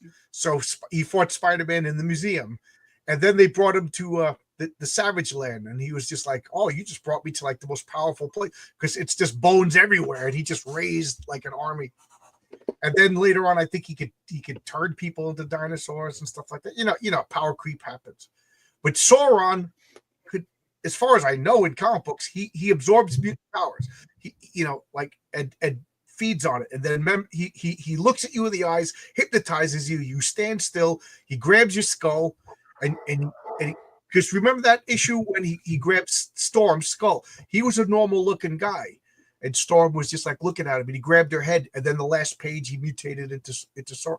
So like when he loses his energy, he turns back into, I forget the guy's name, but fuck, right below 12K now. Sorry, someone just pulled out. Oh no. I never pull out. Yeah.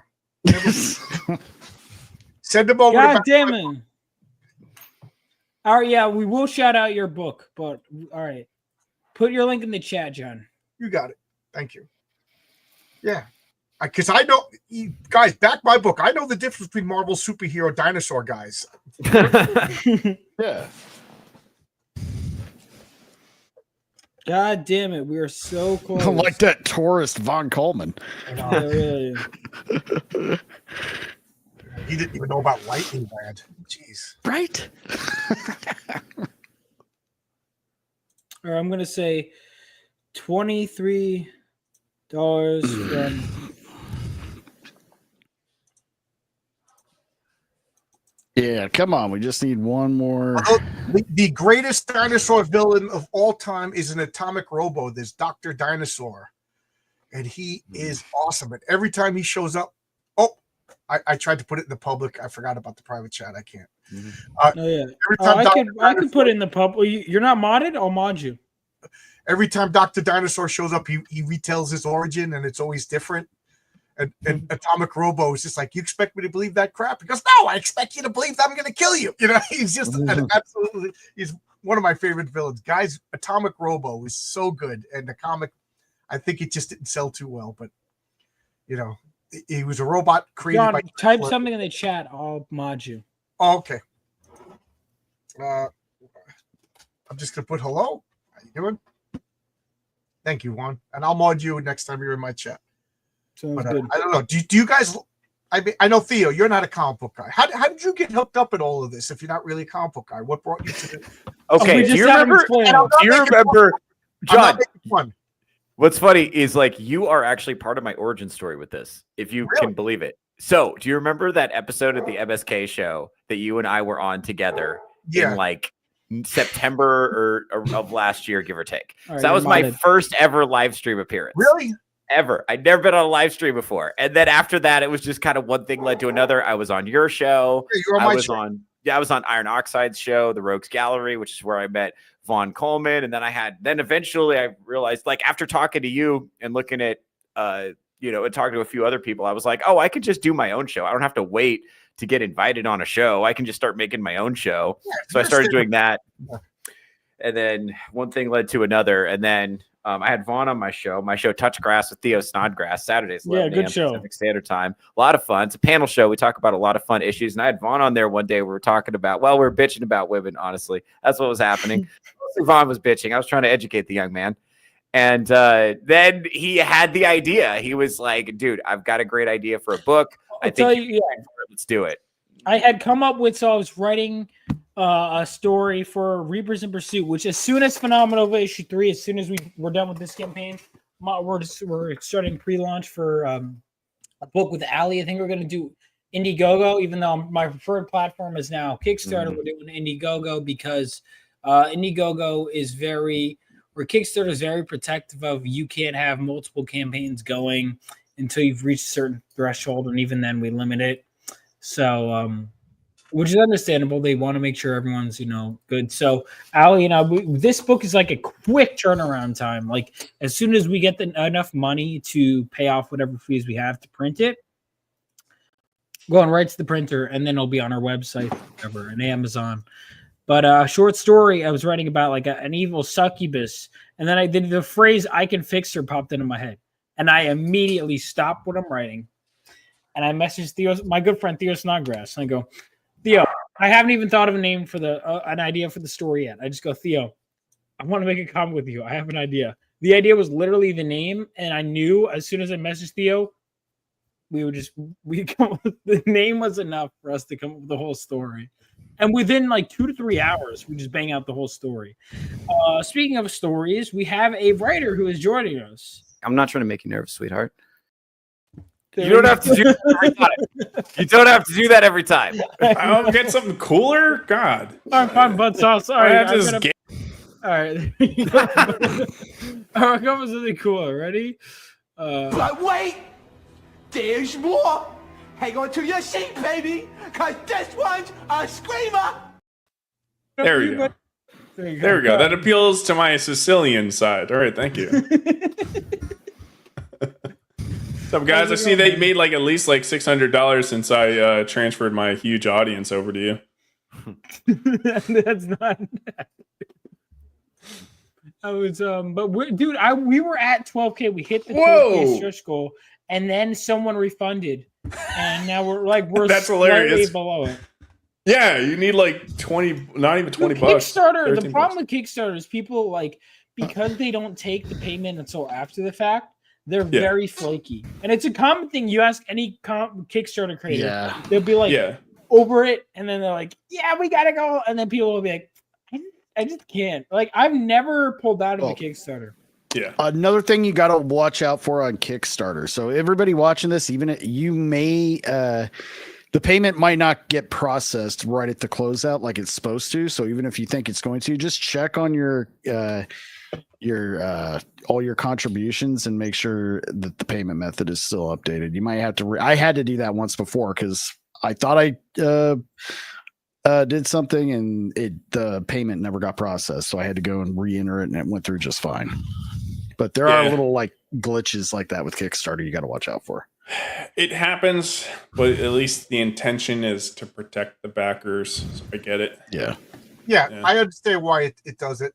But I'm of the opinion of like comic books is an impulse buy. Get that money right away. Don't give people time to back out of it. You know what I mean? That's a good point. That's why, and this is me, Mike, why I'm trying to run shorter campaigns, among other reasons. Like now with I Can Fix Her, Ali and I's book, and then Bad Sauce. We're I don't know if we want to say the details, but he is pitching something for my universe that we should be getting underway soon. With all that time, I don't have time to run year-long campaigns or month. I mean, I've never done a year-long campaign, but multiple month-long. Like, I want to get that because the goal of my campaign is get enough money to make the thing, and then I want to make the money. I want to make the product first. No, you're doing it wrong. Just collect the money. That's a successful campaign. Get the money, Bond. Yeah, I mean, if we hit, don't deliver the product. If we hit 12K, do we want to show off my fantastic art that's fucking superior to most artists on the scene? Dude, I want want to show off anything on my show, you're welcome. Yeah, no, that's all right. You don't want to. I know you didn't fucking want to. No, it'd be funny. No, I can pull it up if you want. If you want. Yeah. Dude, just do you want? All right, stop being a pussy. Do you want to fucking show off the art or not? No, I'll show it off. Let me get it. Dude, 22. Come on, we were literally over the goal, and some guy's like, I don't know. Oh wait, it's not even 23 over. Yeah, it's 13. Funny over. if it tells you who it is, you ought to DM the person like, "Yo, what the fuck?" Guilt them back into it. It's a MSK, just like what a loser. It's not even. Sorry, it's not even 23. Hang on, let me. 23 away. Sorry, hold on. Let me repost this tweet because it's actually $13 away. I'm literally just one person has to buy it and we're good. That's it. No, you don't have to. 1 second. All right. Just one backer. One fucking backer. We have 13 minutes. But here's the thing. Then what if someone pulls out again? That right. Well, the pullout method is, guaranteed safety. So It's unreliable. Yeah. That's true. Actually, it's very reliable. It's as reliable as condoms. That's what the data suggests. I'd say more reliable. You don't want a false sense of security. I agree. I've always said condoms were bullshit. I am sharing my screen though, by the way, with the fantastic. I've been really honing in my skills. Honestly, I got Clip Studio Paint to help me learn. I'm on channels. I'm on the fucking every YouTube channel trying to really figure out how to get stuff down. I got faces okay at this point. It's the action scenes are difficult. Getting the characters in different poses. Don't laugh. Oh, so as you can see right here, guys. Really been honing in on those skills. This is an upcoming potentially character that I got. John, you're gonna love this guy. He's the Wraith Crown. It's kind of the name I'm going with. Have you thought about doing a video game adaptation, and will you be doing the art for that as well? I don't know if any console out there can handle is able to render. It just looks like a white page, John. Let's see what you got, John. Oh, is the patriarch? Yeah. Yes. So that now you see why I hire somebody else to do. As we can see, my art's much better. Here's high school. Here's high school drawing.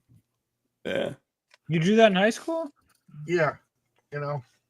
Or junior high school. Nice. This is when you go to a school, there's 36 kids in the entire grade, and you could draw this good, and everybody tells you, "Oh, you're going to be a comic book artist." So you're the best in a school with a graduating class of 36. Yeah, is that what happened with comedy for you? Yeah. Yeah. No, actually, yeah. Everybody so far has told me to quit. So. I had a friend sit me down one time and it's like, buddy, your comedy sucks. If I'm going to be seen in public with you again, it needs to get better. Women saw you do that, man. I'm seen with you. We can't. I'm sorry, man. I have to walk away. And I respected it. You got to be able to power through that if you want to make it in comedy. Yeah. No, I don't really want to talk about the story that I have planned for that because if I'm unprepared to talk about the story, I will sound like a bumbling retard, and then you're going to be like, "Wow, this is the lamest thing ever." But just know we got something cool. I'm genuinely excited for the idea. It's going to be something really cool. Obviously, the art will not look like I would never fucking publish. If he said that to me and he's like, "That's my art." I do have the character design that I sent you. I put that up. That's what I thought you were going to show. I was like, yeah, and then you showed that. I was like, all right. I do have okay art abilities. It's not the worst thing ever, but yeah. So who's your favorite dinosaur supervillain? What? Your favorite dinosaur related? It was a lull. I thought I'd fill in the lull. You know, a lull is bad TV. No, that's a good point. Who's a your dinosaur favorite? themed supervillain? Well, I just got to Dinosaurus from Invincible. Yeah, there's Dinosaurus, there's Dr. Dinosaur, Stegron, Sauron. Who's Dr. Dinosaur? From Atomic Robo, my favorite dinosaur villain. I get it. So it's like Sauron, but it's Sauron. Oh, so that's I how didn't they think of that. Okay, I get it. I see what that. they did there. No, I have puns reek like dumpster garbage to me. I've got a foul nose for them. I can always You're not smell a fan pun. of them?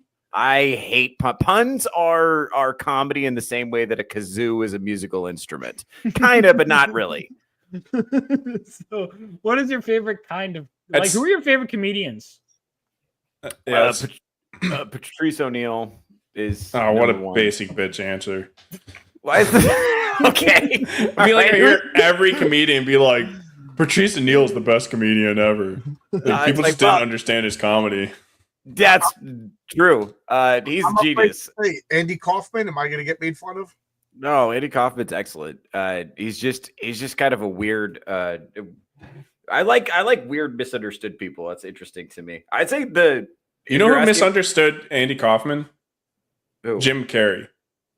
Really misunderstood Jim That's rough. Kaufman. What do you mean? That's because he So played the him in reference Biopic. is he played Andy Kaufman Right. in a movie about Andy Kaufman. Oh, gotcha. Yeah, when he was dead. Yeah, no, I got it. So do you like Jim Carrey as a comedian? No, I hate him. I don't have any never heard like his stand up. No, well, he does he does impressions and he moves his face around. He's not mostly known for stand up though. Stand up is not something you should try to be known. You should try to transition out of stand up as quickly as possible into something else. It's not a good thing to do. You shouldn't do it. If you have any other choice, you should do something else. I mean it. I liked Bill Burr for a while, and now I just want to slap him. Yeah, dude. I don't know what happened to Bill Burr. God, I think it's something with his life. It's tough. It's tough, man. Who knows? Is that what you get? Is that what you get when you're rich and famous? It's like I'd rather not be rich and famous than not marry that. Yeah, I think it's white guilt. Well, I didn't mean it. He's got this. He's got all this money, and his life is really good, and so he's feels bad about it, and so that's why he's all lefty now. It wouldn't bother me so much if he didn't act like a tough guy conservative. Let's go! All right. Woo! We did it, boys. That's my purse. I don't know you. All right. Now no one can refund for the next 9 minutes. I'll be happy. All right. There we go. We did it, boys. Now, Matt, what is your issue with Matt? I think he has an odd-looking face. No, it's okay. So Matt Rife was the first one to figure out that you could become successful on TikTok, and so he gets to own that. But I know like 7 guys in Portland that are funnier than Matt Rife. He's successful because he figured out how to market himself really well on TikTok, and that's awesome.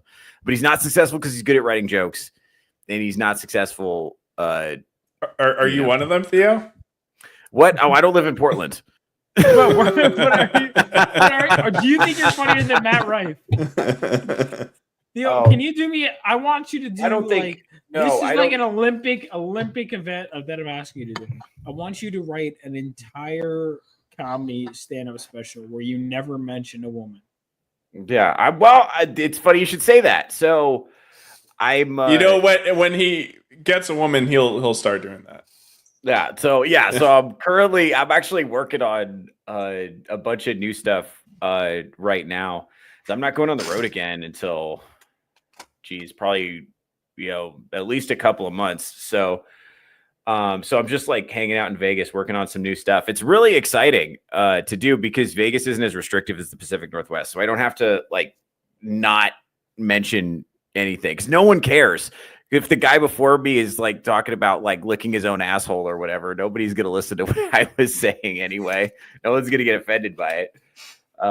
That's oddly specific. Has that happened to you? Yes, a lot. Yeah, it's a lot. There's one guy who has one guy on the scene, and he has a joke about AIDS, something about AIDS getting passed around at a sex party. It's really unpleasant to listen to. Not enjoyable. I've heard it several times. Don't enjoy it. Haven't enjoyed a second of it. Not my thing. So you heard it, or you've had it several times? Mind your business, Pat Sauce.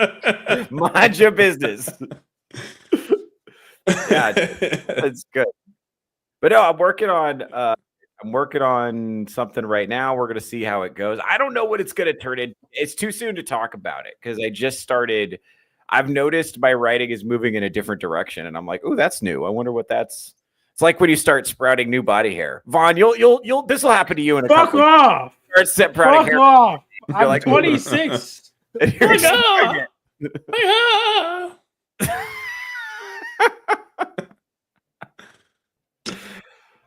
Vaughn looks like the guy who just like every time he sees a camera, he just does this. Theo, I'll help you now. All the punchlines of your joke should just be, did you go to Wikipedia, check out early life? It's the Jews. No, disavow. Whoa! Damn! I just noticed. Somebody back to the top tier. Damn. Someone did, yeah, and I appreciate you. Like I said, I'm telling you guys, like, wait till the last fucking minute. Like, campaigns, these people will make you fucking sweat. Oh, God, they're gonna get this. And then they'll, like, last minutes of the campaign. Yeah, but why are you sweating? You're way over your goal. Well, because everyone wants to make more of their goal. You'll understand. Listen, you say all that, and then you'll understand when you're running a campaign. Sure. It is fucking stressful. No, I was trying to launch my audiobook campaign, but I'm putting that on hiatus. I'm doing too much. I'm like, and I'm about to be moving too, so I'm like, I'm not gonna run a campaign while I'm fucking moving. Yeah, do not do that. Do not. Where you going? I'm not going far. I'm just from West Virginia to Virginia, which I'm already on the border. Anyways, moving back to Virginia. So I applied. So this is a great question. So I applied to MegaCon. Fingers crossed, I'm gonna get in. Yeah, that'd be dope. Fingers crossed, I'm gonna get into MegaCon. I'm gonna talk to someone at New York Comic Con who works there. I have a few contacts, so I'm hoping it pans out. But apparently, it's one of the harder shows to get into. So, fingers really crossed on that one. But I have a few friends of mine who are friends with people, and they said I'll introduce you to some people. So, if I can get into MegaCon, 100% I will be there. Like, apparently it's great for sales. It's also just one of my favorite cons. My number one is still Terrificon, which Theo, I think with that, because Terrificon is my favorite because it still stays comic focused while also being set in a casino resort in Connecticut, which sounds weird, but it is really cool. And you just like it because it's close to you. Well, that too, but it's also but it is genuinely. I love it to death because it has like the mix of the small field with also having a lot of big name people, like at least for me, big name creators. And on top of that, my friends go there. It's where the one con, like I met a lot of my biggest industry connections that I have, like Billy Tucci, Paul Thayer, like Graham Nolan, Jimmy Palmiotti, like all those guys I met at the same weekend, the same con. So I have a lot of love for it. But it's a casino resort, so like everyone hangs out there, and then afterwards they go to the bars, they go to the clubs, whatever. And there's actually a stand-up place in the resort. So Theo, for you, I feel like it would be good because you could do stand-up. Is this the cigar party? And then go there. The cigar parties are there too. Yeah. Every time Billy or Graham were at a con, there's a cigar party. Yeah, Graham started it. I went last year, and this year was lame. Jeez. Yeah. Well, no, this year was, I had fun. There we go. Let's go. All right. 3 minutes left. It was cool. See what I'm talking about? Like people roll in down to the last minute. There will be late pledges available, but Yeah. everyone is getting this. Let me go ahead and show off. Everyone who backed the physical tier is getting a trading card with this art right here. So thank you guys. You guys rock. And I'm going to say this too. If you're like, oh, for there are people that are like, don't like Kickstarter because it doesn't take your money out right away. So because of that, there is a Fund My Comic campaign that will launch at 12 p.m. tomorrow, but it'll have a much lower goal because I already hit my goal. You know what I mean? I already hit my goal. So, and exceeded it. So We don't even need to hit your goal on Fund My Comic, right? we're down to the seconds. You don't need wow. to. Yeah, you don't need to. No, because you get to take them. That's one of the things about Kickstarter. They do not take your money until the goal is hit. Whereas Fund My Comic, if you make less than your goal, they'll still take your money. Well, you could set it either way. Oh, you've never been to Florida? I love Florida. Yeah, Florida's a good place.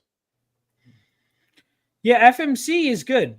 FMC, I like Luke Stone, but it's like I enjoy it. Yeah. But no, that is gonna be there. Honestly, I'm glad you're, bro. Honestly, all kidding aside, I know I call you a queer publicly all the time, but it is an honor and a privilege to work on this and to flex my creativity. I hadn't written like a movie or a book or anything in like many years. I'd been just focusing exclusively on stand-up, and so it was cool to do something else.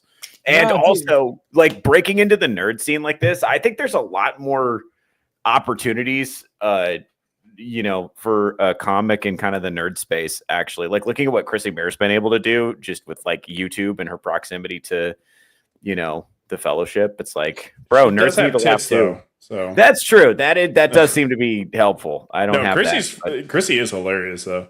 No, and that's the thing too. I met Chrissy a few times. Chrissy thinks Chrissy's like, oh, Vaughn, like she started calling me, like ask her about it. She's like, oh, Vaughn's my son. Like, so she loves Chrissy was like adopted me. I'm like, all right. Bro, what is it with you and large-breasted Reddit? Reddit Almost like there's a point of origin somewhere. What could that origin point be? Oh man. Thank you guys. You did it. No, Chrissy and I haven't seen each other in a while, but we hung out. We met at MegaCon, actually, is where we met. Yeah. All right. On that note, guys, I gotta look at this guy glazing Vaughn. Thank you guys much. All right, everyone gets this goal.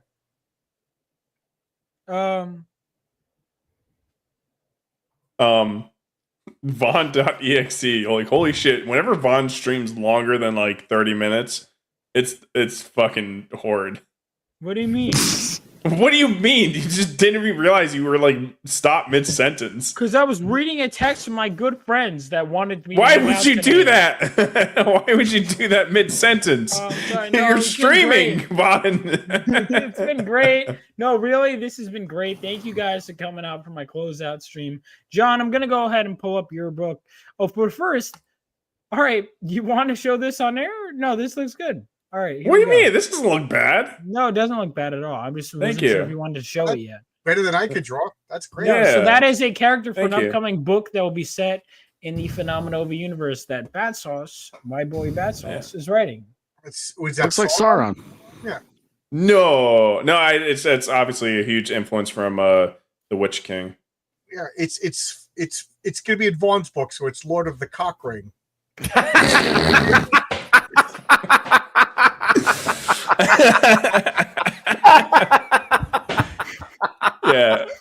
Yeah, I'm not sold on like he's got a crown helmet thing. I'm not completely sold on the crown design. I've gone through like several different designs, but yeah, that is very more Sauron looking. Obviously, the helmet is the Witch King. What's that? I said I'm busting your balls, but I like it. Thank you. The guy, well, he was more. I was more the target. I was Captain Strays. Yeah. But, no, I wanted it to be perfect, so it's like, yeah. I didn't know you could draw. I knew you wrote, but I didn't know you could draw Bat Sauce. I learned like 2 months ago. I don't know. I just literally just started drawing, but also like this Even is if just you draw- concept art. So the great power of tracing, Like makes it a lot easier. Here's the thing: even if you draw enough for someone else, like an artist, to pull from, that's good. Well, that's what I do. I give Renzo sketches and then he cleans them up. So this is my campaign. This is Heroic Tales. It's live on Fund My Comic right now. The campaign is over, so this is in demand, and I'm going to keep it in demand until issue 3. You know, that's going to be my operating procedure. But if those of you who don't know, I'm a superhero guy. So this is Heroic Tales is 2 complete stories per issue. It's 40 pages. So it's 2 complete stories, a letters page, some mock ads that harken back to some classic old 80s comics, and it's the first issue debuted the patriarch, and then it showed one of the patriarch's main villains, Lucius Kane, who's the mayor of Science City. This is issue 2. It continues the story of the patriarch, and then it introduces Mary Sue. Mary Sue is the perfect girl, and the perfect girl gets the ability to alter all probabilities, and she realizes that being perfect ain't all it's cracked up to be. There's consequences. The ultimate power brings ultimate responsibility, kind of thing. So I'm kind of playing on the fact that, like, oh, every girl is a Mary Sue. Every girl is, you know, a girl boss. Well, here is literally the shyest, most introverted girl in the world who's given the ultimate power, and it's you're going to see this poor girl has no idea the bad things I'm going to do to this person. But patriarch is everything masculine. He's a father. He's a superhero. He's a protector. He's a loving husband. I'm so tired of the evil Superman trope.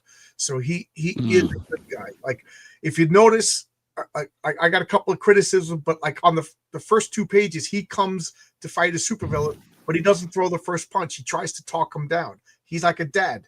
You know, when your dad comes in the room, he doesn't start smacking. He's just like, Theo, what are you doing? Come on, man. You know what I mean?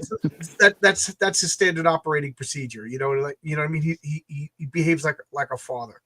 I'm going to try to Patriarch number 1, which will be my next campaign. There's a lot of his family life. There's you'll see his kids. He has 7 kids. He loves his wife. He homesteads. He homeschools because there's supervillains, there's crazy people, there's killer clowns, and all of the tropes that you see in other comic books.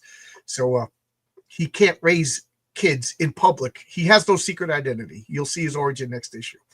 But this is the variant cover. Oh, every issue is a flip book. Like, I didn't want to bilk everybody. You know what I mean? Like, I got a cover by. There's 2 characters. I couldn't decide which was the main character, so I said, you know what? I'm making 2 covers, but I don't. It's just kind of cheesy. Like, I'm making fun of Marvel for all these varied covers, and I didn't want to be paid like that. So what I did was I made a flip book. You see how it's upside down? You decide who the main character is, and whichever way you put it in the bag of the board, that's the main character. So you're going to read the patriarch story, and then all of a sudden it's going to be upside down. You flip it over, and it's Mary Sue right side up, and there you go. 2 covers, 1 comic, $10. Thanks, Vindy. Oh, look, it's your good friend Theo. Look. Oh, hey, what's up, Minnie Wheeler? How you doing, girl? There you go. She said some very nice things about my show the other day. Very nice. Surprised I'm surprised she said that, like, and meant it. Honestly. Yeah. When she says like things like that, I mean, maybe I don't know. I'm sorry. Who's the most misogynistic person in our group? It's hard to tell. Theo. Vaughn Coleman. No, it's Theo. No, it's not. No, I actually like women. Yeah, probably my wife, Theo. Selena. No.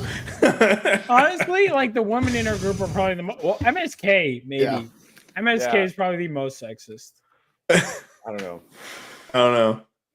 Sorry, I would say the women are, though, because women, we know this. Women hate each other more than. Yeah. Shout out green-haired anti-liberal friend of the show. Allie hates Allie. Yeah. Allie the other day tweeted, "Hippity hoppity, I'm my husband's property." That's hilarious. I remember her say shit. Like, I remember the first time I met her. Like, I was like, well, women can be whatever. She's like, no, Vaughn, women are dumb. I was like, I think women can be cool. She was like trying to convince me, like, to hate women as a woman. I was like, Jesus. Yeah. So as soon as I was like, Theo, you're gonna like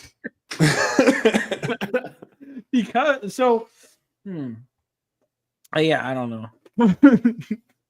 Yeah, she meant it. She meant it. Theo, how much did you pay her to say that? It was not a sponsored post. It was just she just came that just came from her heart, I presume. Maybe she liked what I was saying, you know. That makes one person. Yeah, that's like 3/4 of a person, right? Or half of a No, that's not. You're thinking of a different group of people. You're thinking of a different group of people. This is Martina Marcota. Yep, that's the cosplay cover. And then on the back of that, I have Crenshaw as the patriarch. You know, this is the interior art. Josh Howard is so good, dude. Yeah, I gotta get him to do something. As soon as I knew I was going to put Mary Sue in this, I was like, I got to get Josh Howard.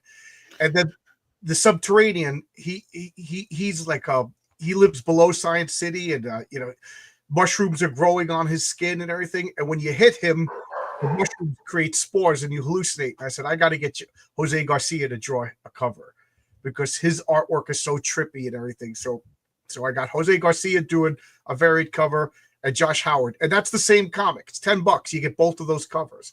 Like the only thing is the cosplay cover kind of showed up later on. I asked her to model a T-shirt. You know, she's a beautiful woman, and I was like, hey, you put a beautiful woman in T-shirt, you sell T-shirts, and people like, you got to make a cover. So I kind of don't like a million variant covers, but I got 3 versions of this comic. Yeah. You know, I did too many for issue 3. I did fucking 6. Not again. I did 5, and I did a very stupid thing. I put each one on a different platform, and I had people like, I wanted to buy all your covers, but that's $30 shipping because it's, you know what I mean? So now, if you want all my covers, they're on one platform. You can get them all, you know, pay one shipping price. So I learned from my mistakes. Thank you. I will say, by the way, because one of the things I'm going to do is I do across multiple campaigns. By the way, let me put John's link in the chat. Thank you. Back, like his book, his first book, genuinely great. I'm looking forward to the next one. Back, Heroic Tales. Yeah, it's funny because, you know, now that there's been some time, I could see the cracks in my first issue. You know what I mean? Like I could see that happens, dude. I see it too. I'm like my second issue is so much better. Stuff I wouldn't have done, but now issue 2, I'm really proud. I like both the stories, of course. You know what I mean. I like both, but the Mary Sue story. Even Mike Barron said, he goes, John, you did a really good job. You know. Yeah, he liked mine too, which I was like, because when I got nervous when I sent Mike Barron my stuff. Yeah, Mike Barron calls me up, send me a link. I'm like, what are you talking? Like that's it. Like he just orders me. I'm like, okay. And then like 2 weeks later, I don't hear from him. I'm like, Mike hates it. Mike hates, you know what I mean? Like he's being nice. He's not going to. When he sent me a message, he goes, your book is good. I'm like, that's all I need. It's enough. For issue 1, Mike Barron said, it's better than the Harley Quinn Fartacular. You know, so he didn't like the high bar. Oh, thanks a lot. Thanks a lot. Okay. and then issue number 2, he actually is like, yeah. He goes, you pulled off complicated storytelling because Mary Sue, she's literally bleeding to death, and it's her life is passing before her eyes. You know, so that's how the story's told. You know. So yeah, I mean, for me, like honestly, the best review I saw from your book was a negative review because I was just like. It talked about how, like, one scene, like, struck, like, such an emotional chord. Right. And I'm like, that sounds like exactly what I want from a story. Like, for any story to connect with your emotional, you know, range in any ways. Like, that's... I know exactly the scene you talk about. It's in the suit, and it's the origin of a bad guy who did that. That scene, there's one panel that was so shocking that I almost pulled the story, and I said, I can't do it. I can't do it. Yeah. And the thing that reviewer said was like, you said this was Bronze Age comics, you know, and I can't give this to my kids. And I'm like, that's not my fault. You didn't understand what Bronze Age comics meant. Yeah. You know what I mean? Like, did you read the Hellfire Club? Did you the Hellfire Club? There's some it's a heavily implied Jean Grey was, I don't know if I could say the term on YouTube. Right. Yeah. They don't straight up say it, but it's like basically she got R-worded. Yeah, the Dark Phoenix the side. Hellfire Club was a sex trafficking organization. Yeah, Mastermind, like he manipulates Jean. He approaches her seductively on the beach and convinces her she's someone else, right? And then takes control of her mind. He What takes do you think happened?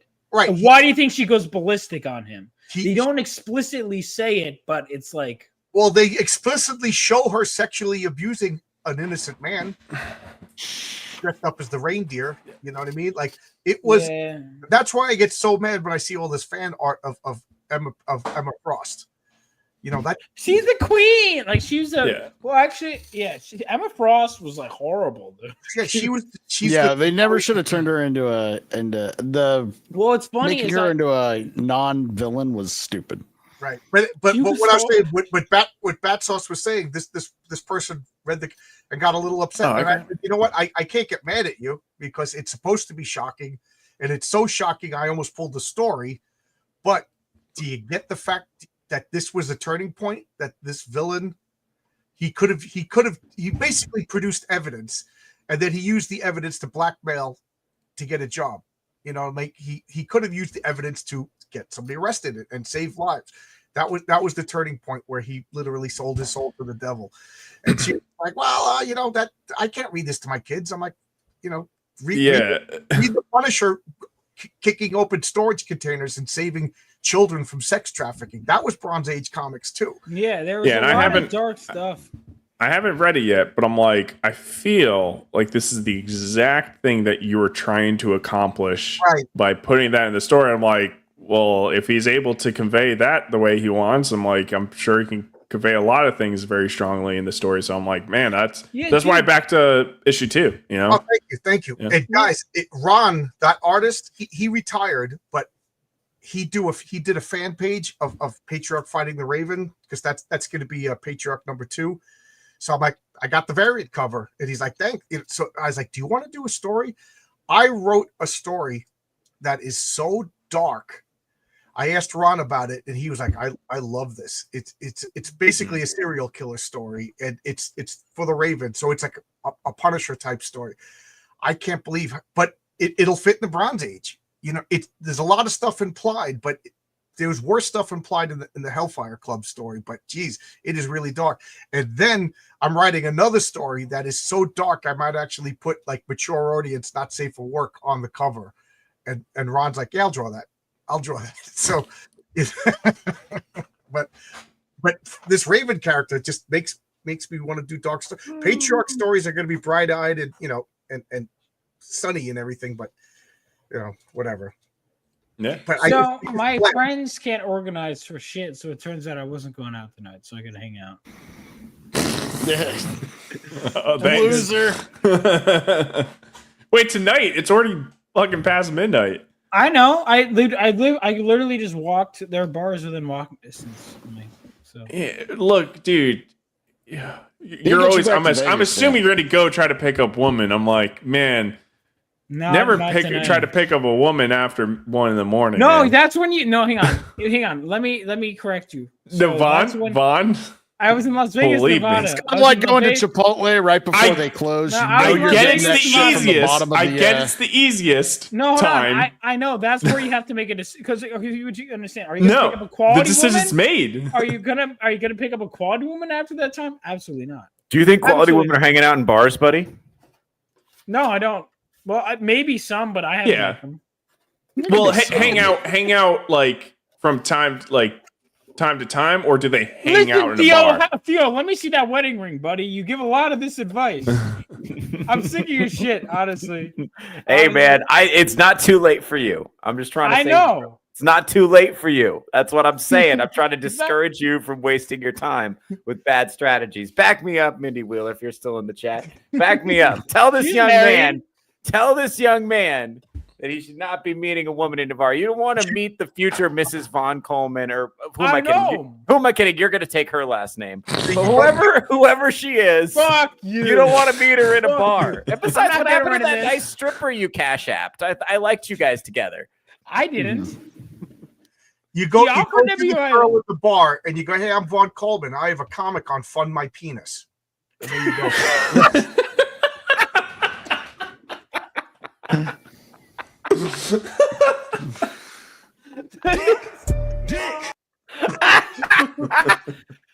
Oh Lord! Oh shit! Penis. That's You want to go on the road? I'm funny. Let's do it. Let's do it. Yeah, maybe you should write for I Can Fix Her, John. Get somebody actually funny. Get someone Yeah, Paul, actually. you can't write a comic book about fixing women until you had at least one date in your life. You know.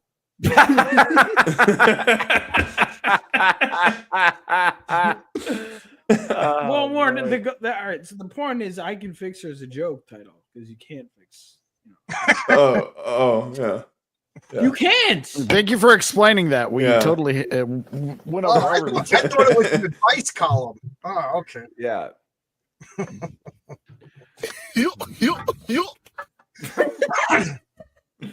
No, but I will say the title alone resonates with people because immediately, because I've been on multiple, like even John loved it. I've been on multiple people where multiple streams of people who don't even know me. You've been on multiple people. Why you didn't specify that as woman? Multiple streams, I meant to say, with people, and like all the guys. I was on one panel where it was a bunch of guys and a woman. And I just pitched the book, I Can Fix Her, and they go, "No, you can't." They're all the men were like, "I could date one of those." The woman was like, "I feel like I shouldn't be on this stream."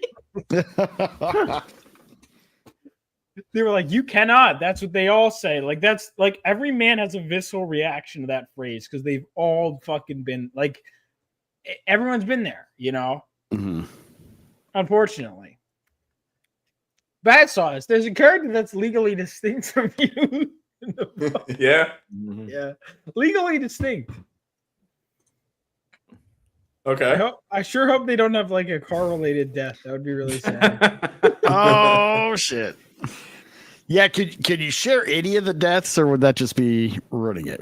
I could share it with you guys. Or what about one that got left out? Because you couldn't include all of them. I take it. Oh, we'll find a way. Okay. Yeah, we will find a way. So no, we will include all. Oh no, we will kill all of you. All of literally, like I keep adding, and I'm like, we have room for this. We can make one. There's no shortage of thugs to kill off. And then, here's the thing, we had thugs who were killing. What happened is we had thugs who were killing off. And then one of them, we had a line with the villain was like, "Hey, blank, get this." And we're like, "What's the name?" And I was like, "Well, naming this person after this one of the," and we go, Theo and I kind of had a moment. I'm like, "Wait, should we just name all of them?" And we went back through like, "Oh, fuck it. We could just make all of them instead of just Thug 1, Thug 2. Like, let's just make them. And then Vagabond requested a specific gooner death. And I was like, "Well, we gotta." He was like, he said he requested a cover where he gets strangled and stepped on. And then I'm like, dude, first of all, that cover is never being released. That's never happening. Because he requested. Well, is I Could Fix Her. Now, what is it, like a superhero comic, or is it just short stories? No, it's a I would describe it as it's weird for me to, it's like a horror comedy. Romantic comedy. One story. I don't know why I had the idea that it was. We're writing it as a one shot, but we're writing it like we both. If it's a hit, we'll do the next one and the next one. Like we have. Okay. There's like, listen. There's an infinite amount of possibilities, but we're writing it as a self-contained one shot story. But the thing about this kind of relationship is they're destined to try it again, which means infinite number of stories can be told. You know, but it is a self-contained story, a full-size story.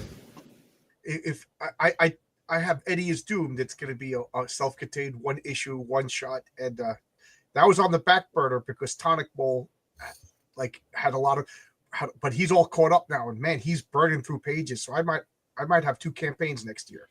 You know, that's good for you. Yeah, I might have. I'm gonna have. Fingers crossed, I'll have at least one more by the end of the year, possibly 2. Because like I said, I'm trying to burn through to get more stuff under my belt. You know, because at the rate I'm going, I think I'll do well. Like my audience is growing and people are liking the stuff I'm putting out. I'm planning on having a couple of campaigns next year. So we'll see. Yeah, I'm working with like no joke, 7 different artists with 7 different stories right now. Good shit, wow. dude. Yeah. Yeah.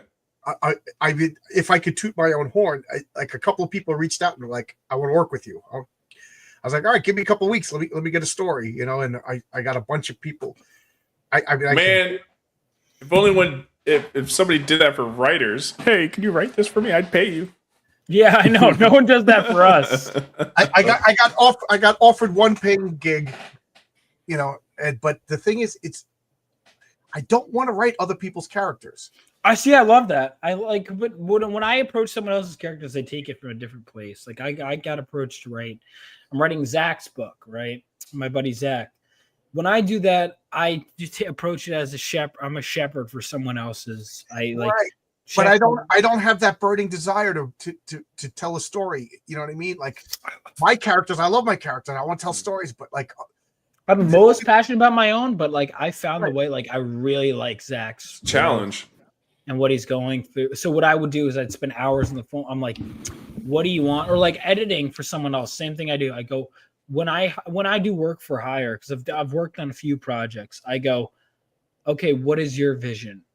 And I kind of I do that. Speaking of which, another one of my first comics. So the first comic I edited was Hunter Ninja Bear, but the second one I edited, oh shit, I left my copy downstairs. It's called Star Riders. It's by Phenom Comics. I'll put the link in the chat. That just came out, and I think that might be the best book I ever worked on. I mean, I didn't like the people who did the heavy lifting. Like, do you guys know Scott McDaniel? Yeah. Love Scott so he did the art of this book, Phenom, that Phenom Comics put out called Star Riders. Second book I ever worked on. It's a fucking masterpiece. And if you guys ever get the chance, check it out. I edited this book, or I was one of the editors. It's late, but it is very good. And then Hunter Ninja Bear, obviously, by Chuck Dixon. Did I ever send you, Bats, the Chuck Dixon script? I guess I can't. You talked about doing it. I don't remember. I probably shouldn't. No, you shouldn't. I know. No, when you got a second one, I still want to do a sit down about my story. If you got, yeah, dude, I'd love to give me some feedback. I'd love to. Wait, you doing a comic book for him too? Yeah, it's been a story I've been working on for years. It's I didn't know what medium to put it in. If I wanted to do a novel, a graphic novel, comic series, but it's basically a more futuristic kind of neo cyberpunk take on Dracula. Fuck yeah! So instead of vampirism, it's an alien nanotech virus, and it's going to go from the future, and then you're gonna hear the main character that has become this entity hear him tell his origin. Isn't that Dracula 3000? No. I know. I've seen Dracula 3000. I do that. That's not Dracula 3000. No, not at all.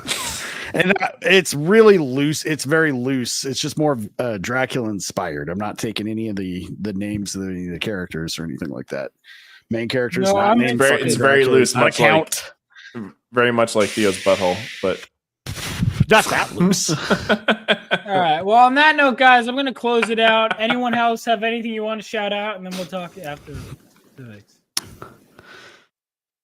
I mean, I do reviews on my channel. Subscribe to my channel by searching Bats Sauce. So I just got done reviewing a couple things, and it's a fun time. And yeah, I mean, it's really all I could say. Just check it out. Don't be a retard, or be a retard. That's kind of my whole thing. Being retarded. Don't tell me. Short press veteran. What about the rest of you guys? I'm just excited to see your book take off, man. I've been saying this since I read issue 1. It's probably one of the best things I've fucking written. Very refreshing to have that take on the superhero genre brought back. It's definitely something that's been missing. So I can't wait to see what it holds, man. I know once this thing takes off, it's going to go into animation, video games, sky's the limit, man. And You gotta pornography. make it Don't forget that. I'm looking forward to that. Rule 34. What is it? Rule 34 is coming for you, baby. Dude. Okay, listen. Whether I wanted to or not, unfortunately. Well, okay, so listen. This is something I was thinking Vagabond about will today. be your first customer. No. This is something I was thinking about today. So I can fix her. The main character is legally distinct from Theo Snodgrass, and the female lead is the female. Just start lead, right? OnlyFans, Theo. There is gonna be animated porn of this character if it's as successful as we want it to be. Yes. This is a fact. See, I never thought of this once in the creative process. No, I was thinking about it today. today in the shower. Oh, okay. All right. Get out of it and make high quality porn parodies. That's what I was thinking. That's the thing. That's the thing. It's like I can already think of several people I want to send it to when it comes out. So The truth comes out, Vaughn. He started this journey for porn. Actually, you know what would be fucking hilarious? No, this made me think of something. What if you can find for your artist, find a somebody who really does dabble more in the lewd I already know artistry. Oh, that would be so difficult to find. I know. So hard. Yeah, dude, one of my artists for Phenomenova, the girl who Hotline is based on, she's drawn like she has like if you go meet her at a con, Bats has met her. She literally has an NSFW portfolio. Yeah. Oh. Yeah, and you know, for these type of artists too, that'd probably be like, oh, thank God it's not furry porn. Furries. No, what you should do is you should leak out too when you do it. It'd be like, I can't believe somebody made a porn of this. How dare they? Of my art. How dare they? Like, Don't check it out. Yeah. And they're like, oh, I might have to check out the original content for context. Did you just stop working, Vaughn? Are you shutting down the stream? He's just got the attention span of a squirrel sometimes. It's fine. No, but yeah, between what you and John are doing here with the bringing superheroes back to that positive light, I love to see it. Thank So you. keep up the good work, guys. Yeah, you guys don't want to write Evil Superman? Again?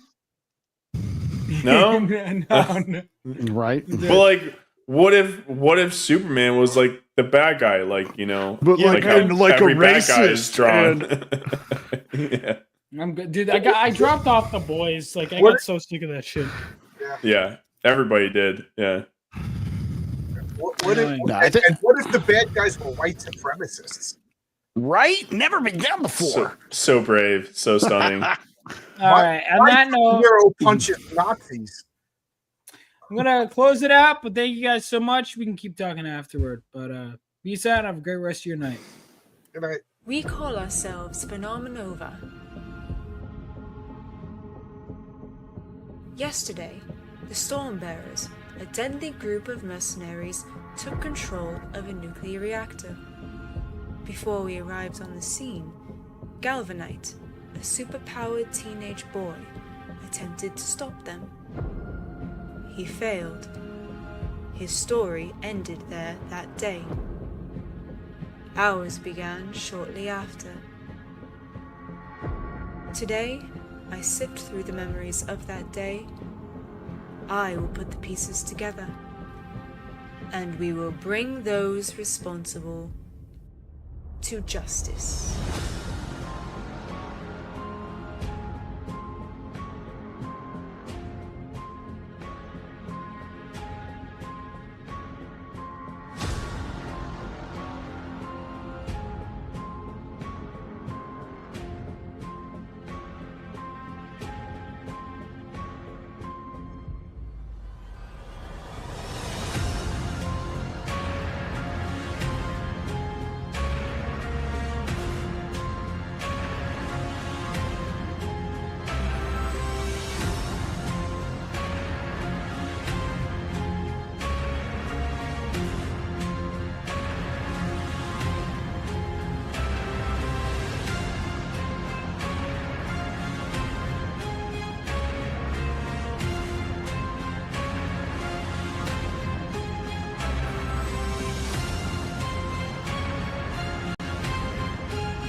We call us